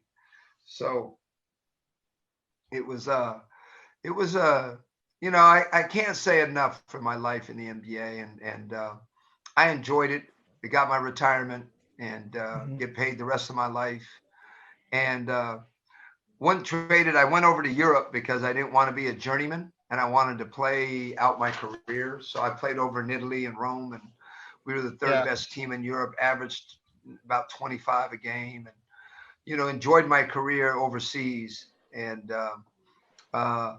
it never, if anything, I would have loved to come back and coach in the PBA. That would have been something I would have probably entertained. But I played for almost 14 years and enjoyed my career, and I'm very grateful and blessed. And I thank Jesus every day for the life I have, and now I'm just giving back everything to a lot of people. I want to put some wood on that, something you said a while ago. You said about coaching in the PBA. How about maybe the national team? I mean, I would entertain that. I would love to do something. I think I have a lot to offer players, only because of the way I see the game. And, I would probably do some things a little differently in terms of strategy and things. I'm old school. So, but I mean, I would entertain that. I talked to Tab about that. He was in San Francisco, and I went and wanted to meet Tab, talk to him a little bit. And that's where I met Kiefer Ravina, was Ateneo. Yeah. Did I say that right? Ateneo? Yeah. Yeah, Ateneo, yeah. They were in San Francisco they were scrimmaging somebody, and went in and talked to Tab a little bit. And that's where I met Kiefer, and took pictures with a lot of your players. And, nothing materialized. I mean, you wanted to coach for... Yeah, but I've never put myself out there or contacted anybody. I mean, I could still coach. I mean, I'm young. I'm at my playing weight. I'm like 6'4", 190. So I take care of myself and love the game. I know, speaking of my journey, I know I can earn the respect of players because of where I've been and what I've done. And, becoming the 21st pick in the nation, it wasn't an easy task to become that. Definitely wasn't. Definitely. Okay. Anyway, sir, I'm gonna show some pictures here. Tell something about these pictures that you see. I hated that picture. You throw up the first one. They told me to get in this position. I said, well, can it be a different position? I don't know what kind of position that is. And they said triple threat. I said, that's the worst triple threat I've ever seen. Triple threat with a smile. Yeah. That was, that's I don't know what Adidas they were doing. superstar. So, hey, and you know what's worse? I'm wearing my college Adidas shoes. Adidas. And that's because Nike hadn't given me my contract yet. Mm-hmm. So that was right before I signed my Nike contract. So that was right when I first got there. So how did they get you a shoe, coach? The Nike? The only thing I like about that picture is I had hair. Hello, Coach. Actually, you have some relevance. It's most likely one player in Golden State. What's the name? Sean Livingston. Sorry, Sean Livingston. It's almost Sean like Sean Livingston. Livingston. Yeah, we could have been brothers. Yeah. Yeah. Either Lou Sean, Williams in Sean LA. Livingston. Sean Livingston now, and maybe Obama in my older age. Coach, anything about number 11, Coach? Why did you Yeah, choose number it's 11? worn by Klay Thompson right now. Yes, you know what? I was number 11 my whole life, and then when I went to Europe, I was number 11 in baseball and basketball, and even in football. I was a quarterback. I was number 11, so I wore 11 at every place. So this is a funny story you ask. So when I met Coach Wooden and he was at my house, I said, "Coach, can I ask you something?" And he goes, "Yes." Does it pertain to basketball? I said, "Yes, sir." He said, "Go ahead." And I said, "You know, sir, I've been number 11 my whole life, and I'd love to be number 11 at UCLA." And, you know, he paused. Coach Wooden had this way. Whenever you ask him, he'd pause. He'd set you up. He'd pause. So then you were like, and then he'd say, "You know, Raymond, I'll do you a favor." See, then, you know, my heart got up because I said, "Oh, he's going to give me number 11. He goes, "You want number 11? He goes, "Tommy Curtis just graduated. He was number 22. That's 2 11s. You could have his number." That kind of put me in check real quick. So I was number 11 my whole career except for UCLA. And then when I went over to Europe, I went to number 7 because it was a number of perfection in the Bible. So I went to number 7. And but I was always number 11 wherever I went. And have you spoken to Klay about wearing number 11 as well? Well, you know what? I know Klay because I played with his dad I was with Portland for about a month and a half before I got traded to Indiana.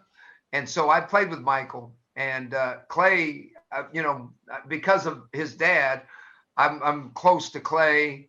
You know, I'm very close to Steph Curry, Klay Thompson, Steve Kerr.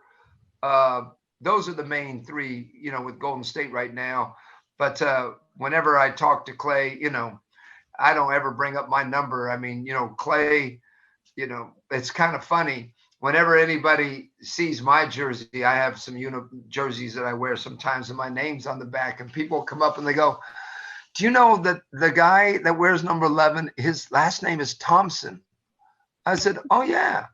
And they go, "Well, yours says Townsend." I said, "Well, that was my jersey when I played." He thought it was the bootleg jersey. Hey, I don't ever try to, like, you know, I don't want in any way affect people's perception of Klay Thompson and number 11. So I go with it. I just go with it. You know, I don't need to be known or anything like that. You got tired of correcting them that it's not a bootleg. No, I don't do that, man. Clay's a great young man. He really is. He's a great young man, and I tell you what, you know, he's gonna come back strong. And you know, it was a tragedy how he got hurt. You know, he got hurt in such a real fluke accident. You know, I think when you play in the NBA, you realize you grab the rim when there's nobody around, but you don't want to grab the rim when somebody's around because they're going to knock your balance off and you're going to end up with you know, trying to hold on with your hand, where if nobody's around and you hang,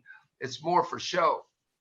Yeah. And he hung on there when he got bumped and it threw his body. So his weight, his hands couldn't hold his weight. And when he came down, he just landed wrong. So it was a tragedy to how it happened. It was a fluke accident. Yeah. And then for him to, you know, be working hard to come back and tear his Achilles, it was just, but I tell you what, he's, and I don't say this as a pun, but he's a warrior. He's a survivor. He's going to work through it. He's going to come back and he's going to be as good as new. And I'm excited to see him play and get back. I know he's missed it. You know, I'm sure it's killing him to watch, you know, Steph play without him. And, you know, and he's kept a good spirit about it. And I think he's going to come back and have a great year. Okay. Okay. Next picture right here. of course, yeah, this is a proof that he really. This is a funny picture because, when I was with Golden State, I have my original jersey now. They didn't let us take them. So I went and I called the company that make them and said, hey, look, I want my original jersey. So they made me my original. And that was the story about this picture was,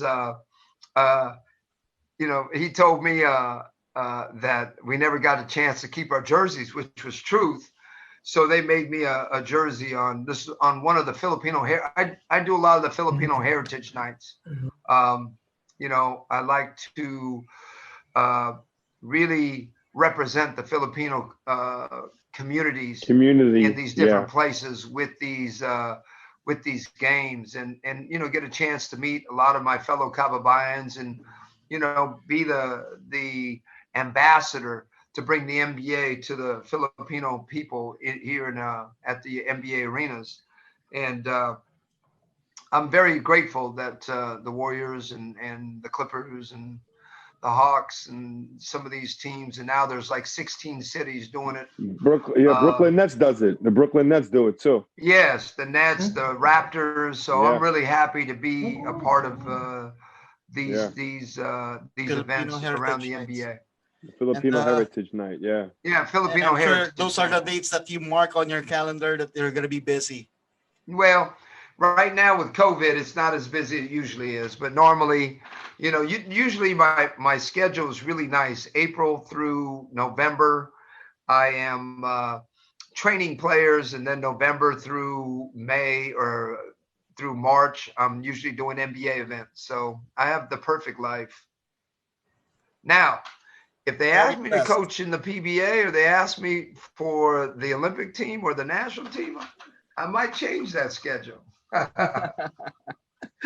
Anyway, next here, this is Sean Livingston had this post as well. So, this is it's funny. I remember this game. This is against the Atlanta Hawks, and when I look at it, I said, "Damn, look at the flexibility of my ankles back in the day." So this is one thing. What this reminds me of is the one thing I was blessed with. I was tremendously quick for my size. Back in the day, I could blink and go by you. And, what I tell my players is if you can learn to manipulate your quickness, you can get your shot off anybody, if you understand. Because one thing I learned from Paul Westphal, God rest his soul, he just passed just recently, but one of the great players in the NBA for the Phoenix Suns, I learned how he got everybody. He beat you when you were in transition, or he beat you when you were on one foot. And one thing I learned, which I learned when I got to the NBA, was how to get people who couldn't stay up with your quickness, how to get them in transition and how to catch them off one foot, which are things I think, it's that kind of detail. Sometimes I don't know if that is taught anymore. I teach all my players these things, but I don't know if those kind of things are being taught, at the current level. And how about this picture right here? Big Steph. That was before a game. I'll always laugh at these pics, but that was a night he went into the tunnel and threw a ball up from the tunnel and made it right before. He was like 12 feet in the tunnel. So he was a good 25 feet outside the court and threw one up and hit one from the corner. But great young man. He's done so much for our game. I always tell him, I said, man, you got like 8-year-olds shooting out of the range. I always tell him, I said, man, you've impacted the game greatly, but you got like 8-year-olds trying to shoot threes now. 7-year-olds. I deal with some of the young kids I train. I got like 9 and 10-year-olds that want to shoot NBA threes. And you tell them, hey, you're not ready for that, man. They get all mad at you, and then they don't want to train with you anymore. I'm like, let's stay within our range and be consistent. No, I could shoot this. And they go 2 for 20. I'm going to be like Steph. So, but Steph is, I think, hands down, probably one of the greatest shooters to ever play. Okay, I agree. Is he the best shooter in your book? Ever? Yeah. Man, shooter might be. Score, no. I think there were better scorers, but as just a pure shooter, yeah, I think he's one of the tops. Yes. You know, with his range and his touch, you know, I haven't seen that kind of touch in a long time. Do you have anybody in the PBA that could shoot like him? Just off the top of your head. Yeah, well, we had a shooter named Alan Kevin. Alan? Yeah. Alapag. The closest. I say Redman with Swallow. Redman with Swallow as well. Wow. With Swallow how big are they? Yeah. How big are they? Ren is 6'1". Yeah. Okay. Redman 6'1". You know, and Steph, you know, I think Steph's about 6'3". Yes. Yeah. Maybe 6'4". What are his stories about Manila when you talked about? Well, he just loved the people. He loves the culture. You know the food. How was it the food too? How he was grateful that they just embraced him. You know, as a country, and loves the culture, the food, the people. You know, he just loves the whole environment. So he speaks very highly of the Philippines. Okay. Next picture here. Okay. Good form. Oh, this is when they try to put the 6'6", 6'7" guy on you. I always, whenever I talk to my players, I always said, you know, my players said, "Dang, look at how the pressure." I said, "Yeah, but you got to understand he's late." I said, I used to get my jumper off. If you were late, I'd just say late. You know, you were close, but you're late. I already got it off. And what I was trying to explain to my players, and this is a good example, is as a shooter, I teach my guys to release the ball on the way up. Don't wait till you get to the top of your jump, because the athletes will go get that. Get the ball off on your way up. So while guys are gathered, and, you know, this guy, he can get up. You know, he got great hops. And so they used to try to play a bigger guard on me. And, you know, obviously, you know, the ball's already up. But I always laugh because whenever I show this picture to Robert, I said, "Robert, man, why didn't you go? Why weren't you going? Why are you looking at my ball? Why aren't you going to go get the rebound just in case?" You know, so, Robert Parrish. I said, "You shouldn't even been in the picture. You should already been moving." So, but I remember the beauty of this the shot, picture is really for my players I teach to shoot. I said, you know, guys will be close, but they shouldn't get there. And I like the gooseneck and the straightness of the body when shooting. I am perfect. Yeah, that was pretty fundamental. That's vertical. Yeah. Coach Wooden, he made us pretty fundamental about the way we play. And who's the guy that guarded you here? I mean, I believe that guy was T.R. Dunn from Oklahoma. He was a 6'5", 6'6" guard for the Portland Trailblazers. His name was T.R. Dunn. Okay, this one, your UCLA photo. Yeah, this is how I teach players to put a shoulder in a guy's ribs when you get them in the air. And it makes them move out where you can still get the shot off. That was Don Carfino over at USC. You know, this was at their place. But I remember it's a pump fake, get a guy in the air, put your shoulder in his rib cage, makes him, you know, go off. And while you catch him, because he's in the air, when you bump him, his body will go away from you. You still got a shot to try to get a 3-point play. As he looks, coach, right there, as he looks like, as in the Philippines, like they have this expression. Yeah. He got frozen. You know, he got beat on that one. You know, I'm good friends with him and his brother, and his brother always says, "Man, why you do my brother like that?" He goes, "Look at now, it's embarrassing for my brother." I said, "Oh." Until now, huh? Until now. Yeah, he's in LA. Yeah. Okay. Good family. And you got the Dr. J Afro right here. So, Yeah, that's I told you I miss having the hair where you're, feeling that air running through your hair. I miss those days. and this one again, it's with Steph Curry. When was this? Is it the same night that you got your picture with the jersey? No, this was a different night. This is a night. So that young man, the tall one, he's a 6'7" 2 guard. That's one of the kids I trained. Okay. And the one on the left is that's my partner. We've been together now for about probably 8 years, Leslie. And Steph, always entertains us, in the back, in the locker room. And I wanted Alex to get to meet Steph and ask him some questions. This is a young man. A lot of my shooters, they ask me, what is it going to take to make it? And I always tell them, I said, truthfully, 20,000 shots every month. Shoot a $250,000 shots a year. You want to make it.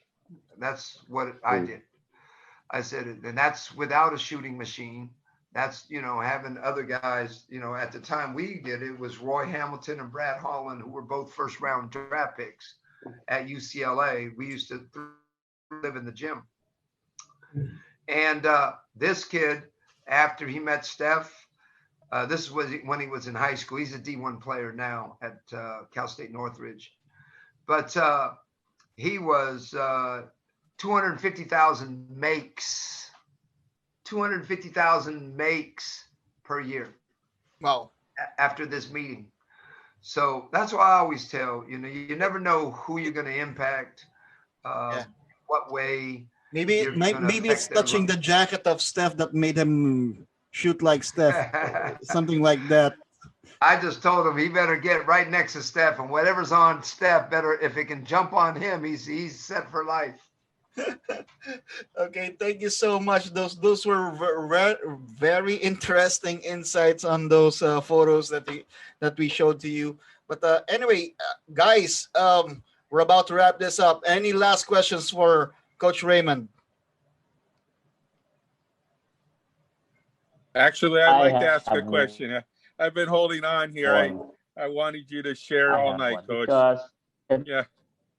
Go ahead, David. I'm listening. David, yeah. Okay, awesome. Hey, Coach, growing up in the same town as you.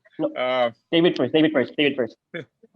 We got some good memories of growing up there in the 60s and playing ball. And, I hate because we've already come all the way through the NBA. And I want to take you back to something that you've been sharing kind of laced throughout the night here. Of course, their night, our day. And that's this, Coach. You've shared about your faith, but you demonstrated that. I've seen this by what you've been sharing.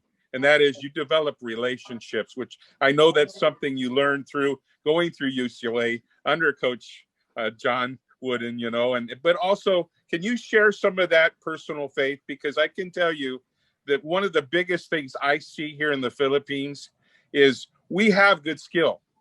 We have skill growing out everywhere we can, but we need a development of character. So can you talk about that specifically, how that impacted you, about your faith and how it was groomed as you were coming through, even into the NBA? You know what? I grew up with a mother who believed in Jesus Christ, and very proud to say, glory to God, that Jesus Christ, my Lord and Savior. And without him, my life wouldn't be the life I have. I also learned that God guides and directs our paths when we hand over our lives to him. And I know he puts his angels in strategic places, and he gives us divine favor to bring the right people into our lives to allow us to get to the end of our journey or our dreams. He says he wants to grant us the desires of our heart. The desire of my heart was to be a pro athlete, be it baseball, basketball, it didn't matter. And what I realized is my purpose was never, ever to be the first Filipino in the NBA. My purpose was never to be an NBA athlete. My purpose was to serve and make other people greater, to make other lives bigger and better, to impact people in that way. I think Coach Wooden sums it up best. He says, there's no greater service than to serve one who can never repay you back. So, my faith in God and I'm not a perfect Christian. I mean, when I went into the NBA, Mamden became my master, and I had to go through not having money to having a lot of money, handling it properly. And, there were times I fell away, but I can say one thing, though I might have fallen away, he always was with me. And God has always been a foundation in my life. I know one day, people don't understand this. Since 1990, we've serviced over 30,000 children. Wow, great. Coach Wooden said that, to make sure that you give back. He used to tell all of our players, make sure you give back in some way, give back. And, in San Jose, we started RT basketball, serviced about 22,000 children since 1990.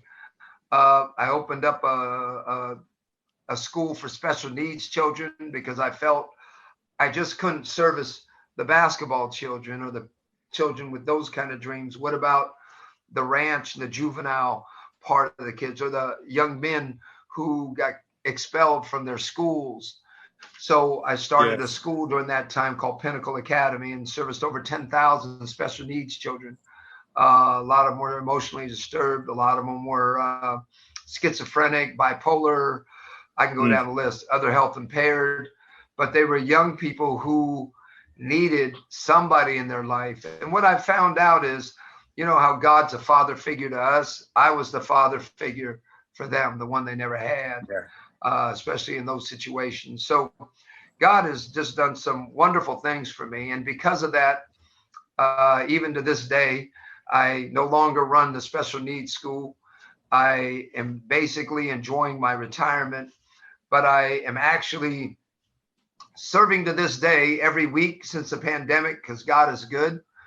I've been training 180 kids a week, over 700 players. Come through a month. So, the net, when you cast it out there and your heart's right, God's going to give you a talent and he's going to make it tenfold for other people because that's who he is. And so my faith, glory to God and praise God for everything he's done for me. But that's probably why he keeps me around because I keep serving his people. That's right, Coach. You keep sowing, you're going to keep reaping. Thanks for sharing that. That's I think that can be an inspiration to all coaches here, as well as the players who may be concerned about the kinds of things that you're talking about. It's really rough right now. I know my son and daughter are kind of like prisoners in the house. And because except for the couple of times I can get my son out on the basketball court, they can't go anywhere. They're still locked down. Well, we've been very fortunate because the science and the data has allowed us to be outside. So I have 2 full courts outside with glass backboard, sport courts, and being in California, I mean, I've gotten a few rainy days, but I mean, we've been actually at it since April through the pandemic. And you know what? Thank Jesus, the ability for the players to play has been really good for their mental health. A lot of our young people are struggling right now. My grandchildren have done a great job. I see it in them. They haven't been in school for 9 months, sitting behind a computer screen. We're asking a lot for our children to, get through this. And thank Jesus that my grandchildren are tough enough. It hasn't really impacted them because we haven't allowed it to. And, I think our world is going through some tough times right now. And, and like anything else, this too shall pass, and we'll get back into a normal place. And I think the more we can, make people's lives better through this pandemic, then the easier is on them. Awesome. Well, thank you, Coach. Yeah. It's great to meet you today. Hopefully, you can come over here when we finally open up. Oh, I'll be over there. I'm talking to a group called NBA Asia, so I'm going to get over there. I'll make sure I meet each one of you in person. And maybe I can visit you in San Jose. I stayed there for about 3 to 4 months. Well, you know what? Enrico has all my contact info. Make sure you contact me, and make sure you text me so I have your contact info. If you're ever in San Jose, need a place to stay, make sure you give me a call, and we'll thank you so much. We'll spend some time, and maybe I'll bring you to some of my training sessions, and you see, how my mind works and the passion I still have for this great game. I love San Jose. I love the Bay Area. It's one of the best cities that I've been in. Yeah, best. One of actually I'm gonna go do something with Enrico. As soon as this stuff ends, I'm gonna go down to DC and do something down there. Yeah. Can't wait to have that, Coach. And maybe I'll try to wave my NBA badge so I can watch some games with you. I'll try to work as a. You come on down. We'll go down to Chase. It's a beautiful arena. The practice facility. We can actually go talk to Coach Kerr. If any of you come down, we'll go down and we'll watch a practice, and I'll show you around the new arena. Is absolutely gorgeous. The practice facility, everything. Now all we want right now is just COVID to end, so these plans could materialize. I want to visit Alex as well. Of course. Alex, you gotta be Alex. Are you in New York? Yes. Yeah. No. I just came from there about a year ago, but I'm in Florida right now. Oh, you're in Florida. You're in the one state that's working right now. Yeah, sunshine. That's right. Alex, make sure you give me your contact info. I'll be in Florida in April. Beautiful. I'll definitely get in touch with Enrico with that. Yep. It'll be a blessing. Yeah, I'm a drive there, Coach. See you there. All right. Any more questions before we wrap this up? Brian? Yeah, hi. Yes, I can ask this because when you were in Italy, you won the 1984 FIBA Intercontinental Cup Championship. So we won the World Cup. Yes. So, are you satisfied that your career ended with a championship? Yeah, you know what? We beat some good teams. We beat Argentina. We beat Spain. We beat a good group. Had AC Green from America. We beat some good teams to get there. And we played the national team of Brazil was there. Their national players all played on one team, and they loaded it up for the World Cup. It was, that was my first year in Italy, and actually enjoyed my. We averaged about 15,000 a game, over 20,000 in the European Cup. So it was part of the Banco di Roma legacy. They won 4 during that year, so it was really nice to be a part of that wonderful run. All right, Brian, you're next. Yeah, Coach. My last question for you is tell us more about the trip you had here in the Philippines when you played here. Yeah, back in the 80s. Yes, sir. Yeah. We want the juicy stuff. We want the inside stories. Who banged you the most? I thought it was. Well, there's nothing real juicy. I thought guys played a little bit dirty at times, but it didn't matter. We learned to play. We learned to play with that. But I remember you guys were fired up, to tell you the truth. I don't know if it was to see because of me. But I remember, Jaworski and some of these guys, they played pretty physical. And like I said, I think I played pretty well back there. I think I averaged over 20 a game and, played well. I was in great shape at the time. And But it was a physical game. That was back, and you have to understand, it was back in the 80s, early 80s. Tell me it wasn't physical back then. Wasn't it more physical then than it is now? You got to ask Alex. So I can tell you that it was it's physical then than now, definitely. Well, I think you can get away with more than you do now. Yeah. So I don't think you can get away with as much now, and I think that goes with every country. Yes, now it is. But there's nothing juicy. You know what? I went over there to play, went over there to meet my people, and there was nothing. It was really not. There wasn't any kind of stories. I'd love to tell you good stories, but they had me doing, and I was doing television, radio, meeting people, playing. It was a tour that was they didn't really give us a whole lot of time, and when they took us on tours, it was always to show us the different parts. So it was truly a goodwill tour. Okay, who struck you the most in that game? Which local Filipino player? Who? What? Like who played more physical? Who was very memorable on that game for you? Jaworski. Okay. Moan Fernandez. I thought he was a good player. Okay. Moan played pretty well. Moan had a nice game. I remember. His name's Ramon or Moan? Ramon, yeah. Both. Ramon for short. Yeah. I liked his game. And Jaworski was just smart and tough. He was tough, physically tough, and mentally tough. But those are the two names that I remember. I remember Bobby Ray when we played against the Americans, and then you had one other guy who's like 6'10", who was a pretty good player. But that was, man. Do you know that was 1980? Yeah. That's like 2 years old. 41 years ago. I know. Yeah, I was. Coach. I'm aging myself. I was 4 years old. You weren't even born yet. What are you talking about, Alex? I was 4 years old. 1976. You said 1980. I was 4 years old. Wow.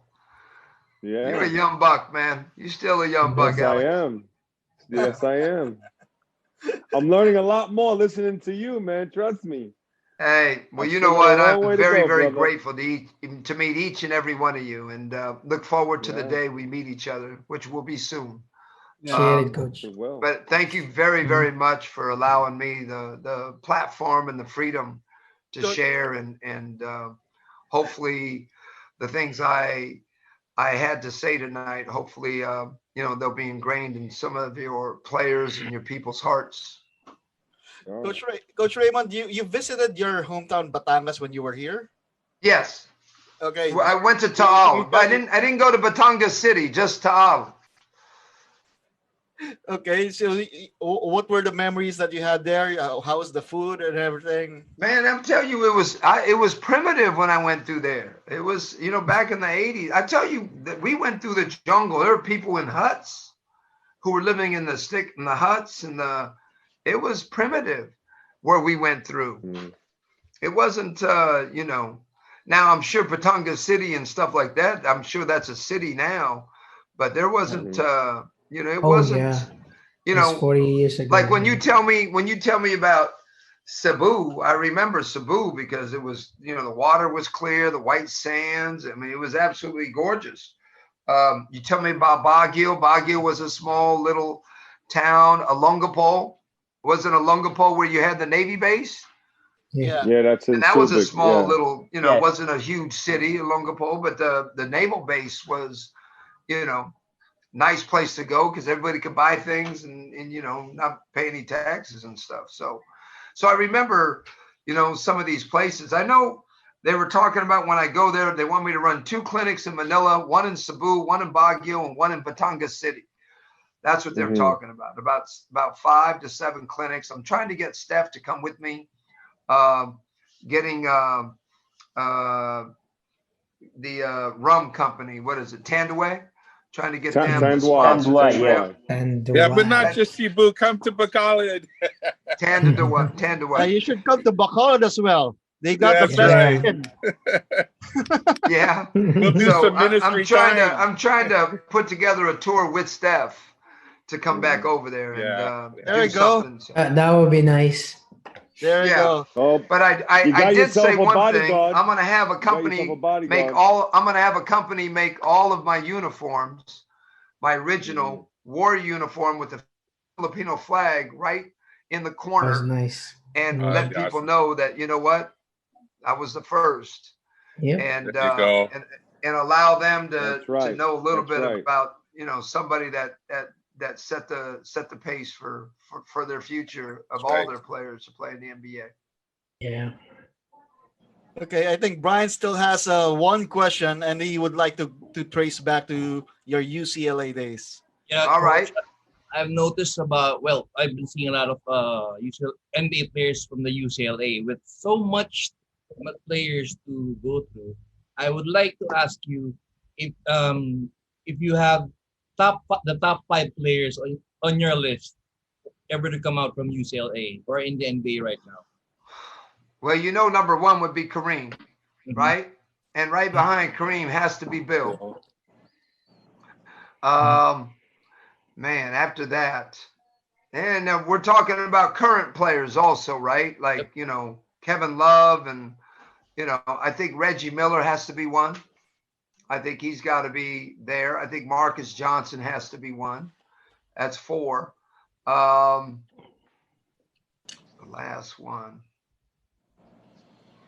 You know what? I mean, you got Gail Goodrich, who could have been in there. In our book, it's Raymond Townsend is there as well. Well, Amen. thank you. I appreciate that. You're very kind. But, I'm real. So, I mean, I had a great career there, and I'm very grateful for it. But those would have been probably the 5. And currently after Reggie, you probably had Jrue Holiday. Is a player playing right now who I think is, pretty good player.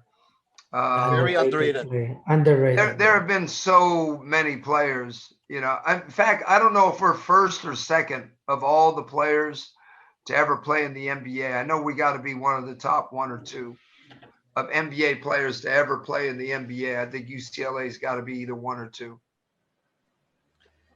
All right. Any more questions, guys?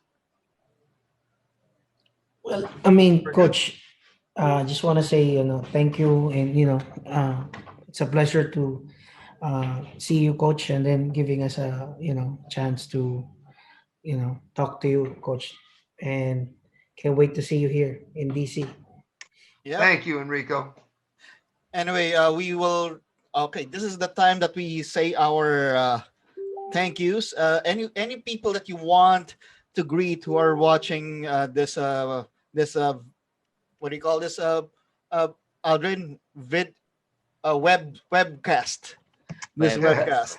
Yeah, I'd like to say something to anybody who's listening. I just want them to know that no matter what the task, no matter what the journey, that all things are possible for he who believes. Mark 9:23. All things. It doesn't say some things, it's all things. So no matter my word to the young Filipino is, hey, keep dreaming, work hard, be persistent, and go get it. I mean, it's possible. All right. Thank you so much, sir. And we will give each and everyone a chance here to say to greet people or to say their thank yous. David, you may want to go first. Well, thank you, Coach Raymond. I'm so glad to meet you. I'm so thank you for your heart, your open heart to continue to give and bless others. And we were blessed today by you coming here. So we're going to continue to lift you up in your endeavors, and we're looking forward to meeting you here. Thank you. Thank you, David. Coach Enrico. Like I said, Coach, appreciate this, and it was been a pleasure. Can't wait to see you, Coach. Enrico, we're gonna do some good things together. God already spoke it to me, so we're gonna do some things together. Yes, coach. It's my privilege. We want to skip this guy, but we have to give him privilege as well. Ivan, you want to say something?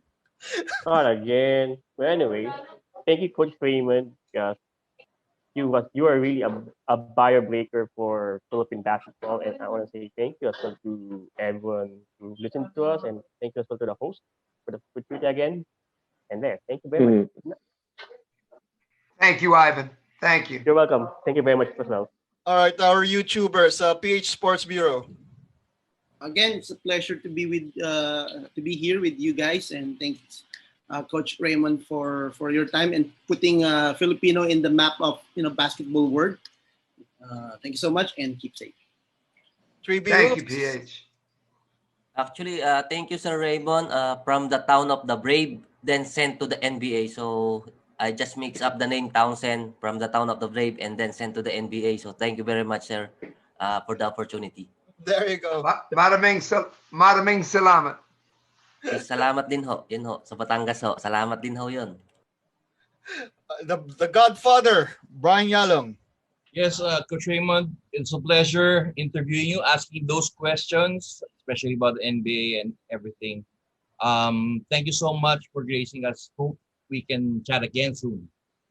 Thank you, Brian. Appreciate you. And finally, our all-star center right here from Ginebra, San Miguel, Alex Cruzano. Oh, Mr. Townsend, I'm going to call you Coach Townsend, Coach whatever, but I'm going to call you the legend that has rectified that it's possible. Anything is possible. You enlightened me. You gave me more than because I was the first one in my neighborhood to make it to the PBA in the Philippines, and the blessings of the hard work. You said it. You lived it. I did the same thing, and you gave me a different perspective on life, man. And I have to say the blessing of the word God and Jesus and all that faith. I'm at that stage right now, and you enlightened me. And I want to say thank you so much. And I'll get to see you soon and work with you soon. I would love to. We are. And, I'm going to get to Florida. I'm going to look you up. So make sure I get your contact info. All right. Got it, brother, man. Thank you, Alex. Appreciate it. Appreciate you, man. And finally, my thanks to you, sir, Coach Raymond. We like to say right now that we gained another Tito. We all gained another Tito. I don't know if you know the term. We gained another uncle right here that we can call on to. We can chat with, and we are looking forward to work with as well. When you get to Manila, make sure to hit us up. I definitely will, and make sure you all get my contact info from Enrico. And of course, with that, this is the end of this program. And we will just leave you with this very, very simple message in the times like these is just to stay safe and God bless. Thank you for watching. Click the subscribe button and ring the bell to be notified with our latest videos.